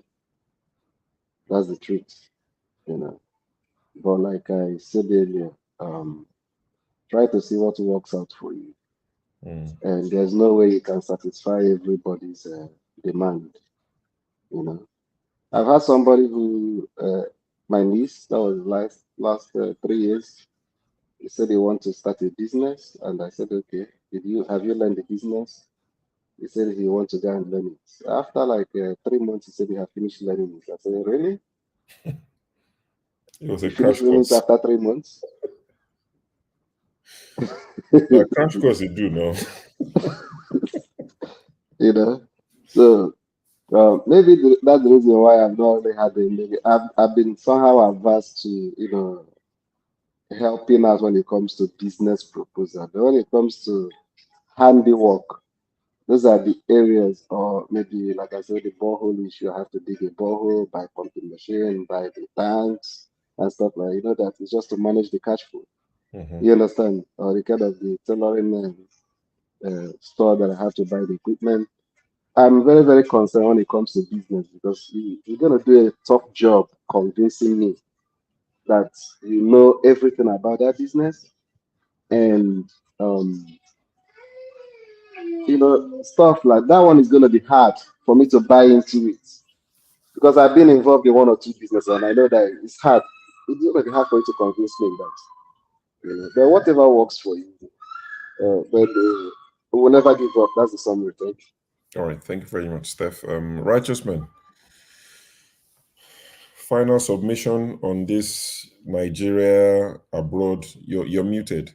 Your final submission on this Nigeria and abroad relationship. Yeah, sure. This show is very interesting, and I would always love to join it. You know, very calm, very articulate. So I really give you a hand. You and AY, you are doing good. Mr. Paul said, righteous man is talking to me and the Nigerians. Yeah. I was waiting for that. So I want to know if I should put a proposal to you, since you have mentioned me in your submission. Should I put a business proposal to you? No, be Tom, you want the ship go America. If you need Tom, I can supply you Tom, Bitter Cola, Adire, and the rest of it. Oh, for yeah, you? righteous man, I bought a pint of Gary for $24.99 yesterday. In fact, any Nigeria will find me come today, I go hide Wow, Gary under bed. I will hide the Gary under bed. That's very interesting, because if our government, they are thinking well, they can make a lot of billions of dollars by selling our Nigerian products. It's not that our government, they are not planning. No, honestly, if they establish African markets or African shops across Europe and America and Asia, Nigerians will be patronizing it. And before you know it, billions of dollars will be coming into the... No, is it government that will establish African shops? I wonder. No, that's just that's not the problem. They should make it easy for people to. No, let me tell you. Let me tell you something you guys have to understand. We're meant to be rounding up. Hold on first. Can I explain to you? Wait. Righteous man. Righteous man like taking this conversation. Just tell us your thoughts on what we discussed earlier. Actually, the problem is the regulation. That just are not able to the laws and regulations set down in those foreign countries. Like in Europe now, you can hardly send anything from Nigeria. They will hold it at, like to Germany. They will hold it at the airport because they will have to check it, verify it if it has met their regulation. For example, banana. You know they have sizes of banana can import to Europe. We have short bananas, small bananas. In Europe, it's not even accepted. So these are the regulations that are there that are affecting Africa export of food items. You know, because we're not being able to actually teach our farmers these regulations and to meet these regulations. That's the most of the lies. Thank you, righteous man. Please round off. You don't freeze. Yeah. Do you know that the Chinese government will fund Chinese in Nigeria here? If you go to Alaba International now, hold on, Alaba International, Chinese are owning shops in Alaba International and Trade Fair. Their government funds them. Chinese people. Chinese people, Chinese businessmen, they are being funded by their government. They own shops in Alaba right now, as I'm talking to you. They own in Trade Fair. They're competing with these Igbo guys. They're knocking Igbos off from the business, funded by their government. I don't think it's their government. Chinese have money. Let's round off. We'll discuss this. We can discuss Who's allowing it? Hey, don't worry. Just go offline. Leave us alone, so that you go sleep. Oh, me? Yeah, that's what I would do. We will talk after this program. There are some things I want to share with you. So to round up on this issue, let me say mistakenly, I asked Show how was he feeling when he was in Nigeria about Nigerians that are in diaspora, but he said he left at 22. Well, that's good, and he was earning as at that time. His allowance was given to him by his parent. He was earning above 30,000 naira. And that time I was struggling to raise 1,500 naira for a living. Well, it is good. Are you trying to make me feel guilty? Oh God! Oh my God! So you see, I pleaded with the members of this panel some times ago. From my experience, I'm home here. Every day I meet Nigerians, we talk, we discuss. See, the best gift, the best help you can do is to see a way, any of your relation that has that brightness and it has that charisma, help that person, whatever it will cost you, take him out of Nigeria. Let him go and face the code and suffer also to know how difficult it is to make a living there. That's number one. That's my recommendation. Number two, one of my friends, I recommended to him that he should build a bungalow here and put it on rentage. Whatever rent that he collects there, he will be using it to settle home problem. And the thing is working like a miracle for him. He built a house here, 2 bungalows, self-contained. In a year, he's collecting nothing less than 1.5 million. So he used that money he generates here to settle his family's members that are in Nigeria. So he's no longer sending money from the US. Then number 3, the Bible says we should not be weary in doing good. Anytime you have opportunity to help, that person must not be your brother, must not be your friend. Like I have told you that I have a testimony that shows that God rewards uprightness and doing good. I picked a girl from an uncompleted building. I never knew her from Adam. We were coming back from evening church. In uncompleted building, I saw somebody crying there. I told my wife, let's check what was going on there. It was a girl from Ebonyi State. What happened? He said the sister drove her. I took her back to the sister, pleaded with them. They said no, that they can't take her again. I took this girl to my house. I enrolled her to learn saloon, this making of hair. These girls did the learning for 2 years, graduated. The next year, she got married. As I'm talking to you now, she's living in the house of her own in Lagos here with the husband. I never knew her from anywhere. Helping people, you should consider it as part of your responsibility while you live as a woman on earth. Because you don't know where God will look at, either to bless you directly or your children or your children's children. Because whatever good we do is a seed we have sown. And that seed is going to germinate. One day you will reap of it. So I encourage you, it is not easy where you are. neither is it easy here. The advantage you have there is that you are in a well-structured society and you can make a living faster than those in Nigeria. Please, no matter how painful it is, continue to help your Nigerian brothers, your Nigerian sisters, your Nigerian friends. And the Almighty God that is in heaven, that created you and made it possible for you to travel out of this country, He will remember you and He will continue to uphold you and bless you. In Jesus' name. So you dey hear, Amen. so £7, so £7 show. You dey hear. All right, thank you, Righteous Man. Thank you for that powerful submission and the advice you've given. Well noted, and I'm sure people will listen and make use of most of this information that have been shared today. And I would just, in conclusion, also say that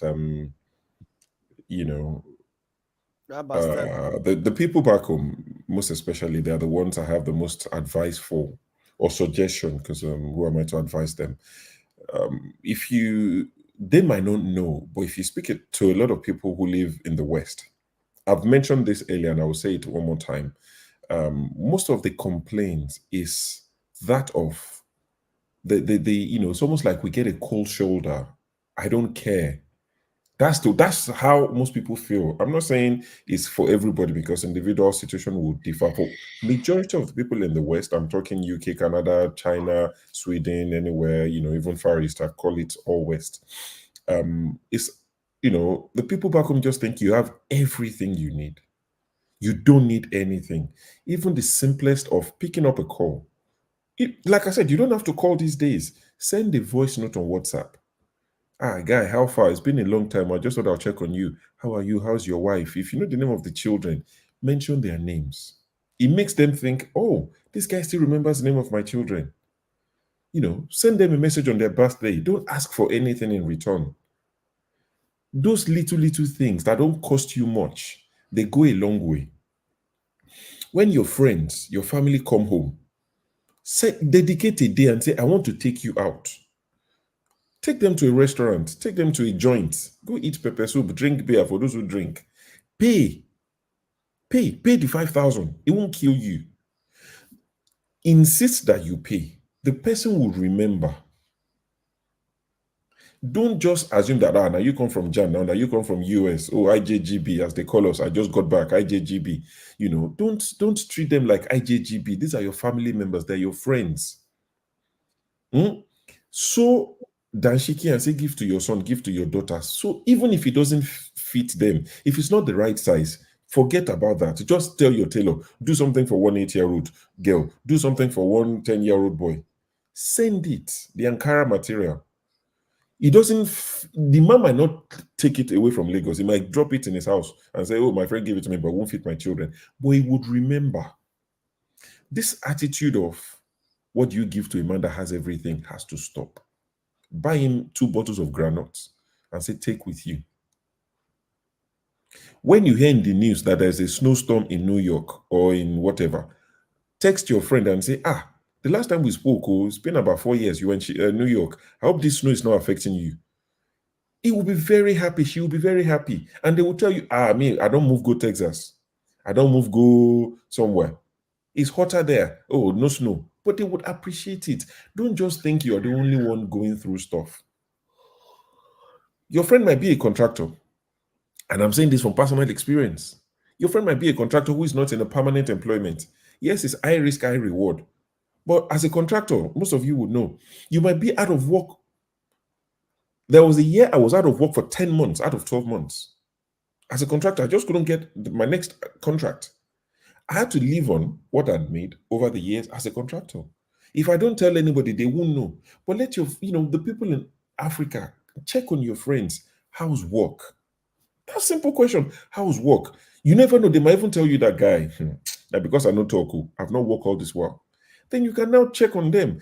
If you are the type that pray, that you know that they believe, you can now say, God will, all those little things, they go a long way. Don't assume your friend or family in the UK and US and Canada are doing fine. Stop assuming. Show them that you care. And to those of us in the West, I think the major takeaway will be to manage expectations. We need So send us fresh ogbono, please. We would appreciate it. Since what somebody said, how much is ogbono? Everybody has a blender here. You have food processor. Send them the seeds that's not been blended. Send, buy 1,000 naira ogbono. Let them go and blend it with their whatever, blender. Things are simple like that. Egusi, send egusi to them. Fresh melon, let them blend it. It's not, nobody is saying go and spend 50K. Spend 2K. Buy fish. Is it something fish? Mangala fish, buy that fish. Wrap it for them. Like I said, some of these things they might not even take away from Nigeria, but that's not your business. Buy it for them. Let them, and for those of us here, I have friends, colleagues who've made the mistake of, out of excitement, they tell their siblings, imagine now, say your younger brother who you're only 2 years older than, or your older brother who's only 2 years, you grew up together, you're like best friends. You get a job and you go and tell him, how much I just landed this job, or more forget now, 72,000 pounds a year. Please don't do it. Don't. The only person that needs to know your salary is you and your wife, and that's it, full stop. You tell somebody out of excitement that your brother tells his wife, the wife tells the best friend, now everybody knows how much you earn. They will now say somebody needs 100,000 naira. You now say you don't have. They will not calculate your money. They won't consider the tax. They won't consider what you're paying back on your car. They won't consider what you're paying as in the UK. You pay TV license to have a TV. You pay tax on it. You pay road tax on your car. You do MOT. My tire go carry nail the other day. Because he carried tire, for me just to go to the garage, I said, let them come and fix it at home. Alfords, with the tire and everything, it cost me 200 pounds. One tire. We go carry nail. One tire. Now KFC I go buy for my madam. Down the road. I supposed to walk, I go buy that KFC. I drove, I came back. Tire was gone. 200 pounds. So don't ask. So all these things, they don't know that you spend this money. But the minute you go and tell somebody your salary, you are looking for problem. Because they will calculate. I beg somebody calculate 72,000 by 1,000. That's crazy money you're talking about. So stop telling people your salaries and manage expectations. If somebody asks you for something, don't promise what you can't give. Guy, I know get. Like Steph said, I love it. See, all this give me 10 pounds today, 20 pounds today. I don't have it. Give me the next 1 year. You and I, let's run it. Think about what you want to do. I would also suggest what I think you should do. Give me the next 1 year. Let me put the money together and set you up. And I know that way you're not coming back to me. So we also have a job to do. And sometimes you probably have to nudge your friends and family and say, not only you collect. You say, buy Oboroko now. You say, buy something for me. Maybe you have to nudge them sometimes. So both of us, from both sides, we have work to do. At the end of the day, we are families, we are friends. We can't deny each other and say we don't know each other, but we have to manage the relationship in a very good way to avoid missing people's calls intentionally. You see their call and you just know that the only time they call me is for money. They never call to check on you. Let that change. So all of us have work to do. And I hope that as we make improvements, we would improve the relationship that we share. Because it's nice to hear from people from back home. It's really nice, they have a different perspective. They'll give you some gist. You're like, oh my God, that guy is still there for area. That man, that woman never died. She's like 100 years old. They will gist you. So I always like to catch up with friends, but I learned my lessons quickly. 2004, I sent 100 pounds, 50 pounds to somebody who said his mom was 60. And I came to the UK not too long, and I said, oh, let me send him 50 pounds. The guy said, that's like sending 50 naira now. It's like, yeah, that's what he said to me. And I learned quickly, very quickly, 2004. Like, I know they send money to all these people. So you're telling me 50 pounds in London is like 50 pounds in Nigeria. Even then, the exchange was 250 to 1. But in his mind, it's like, it's 50 naira. So, stop this entitlement and all these things. We all have to do better, but if you leave me, I'll talk till I go blue in the face.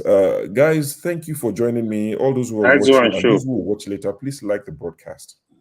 What it would do is it would encourage. It would make YouTube suggest it to other people. So if you like the broadcast, even if you don't agree with everything we've said, don't worry. Just click on the like button so that YouTube can suggest it to other people.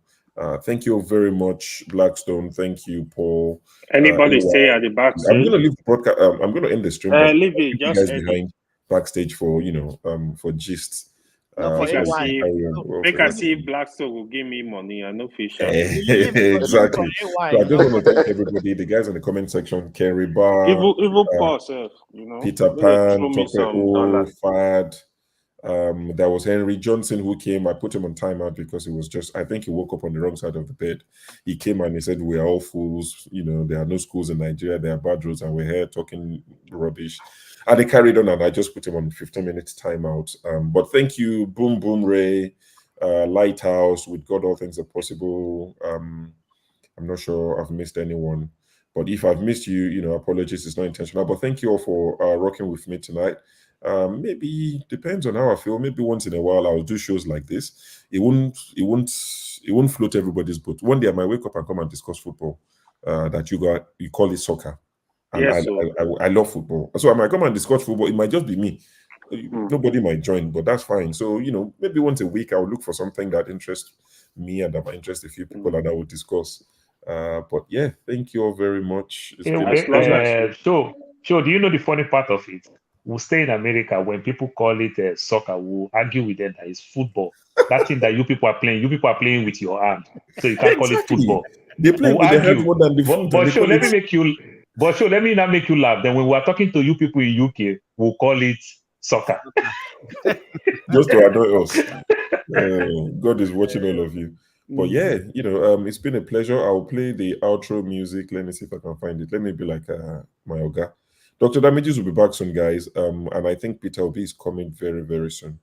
Very, very, very, very soon. So all Dr. Damages has some fresh banga that is pounding. I saw the video too. I told him, I said they bought you fresh Dunlop slippers. They love you in that house. It was wearing fresh Dunlop slippers. No, it's not for everybody. Where's this music? Okay, I found it. Oh, okay. So, all right. On this.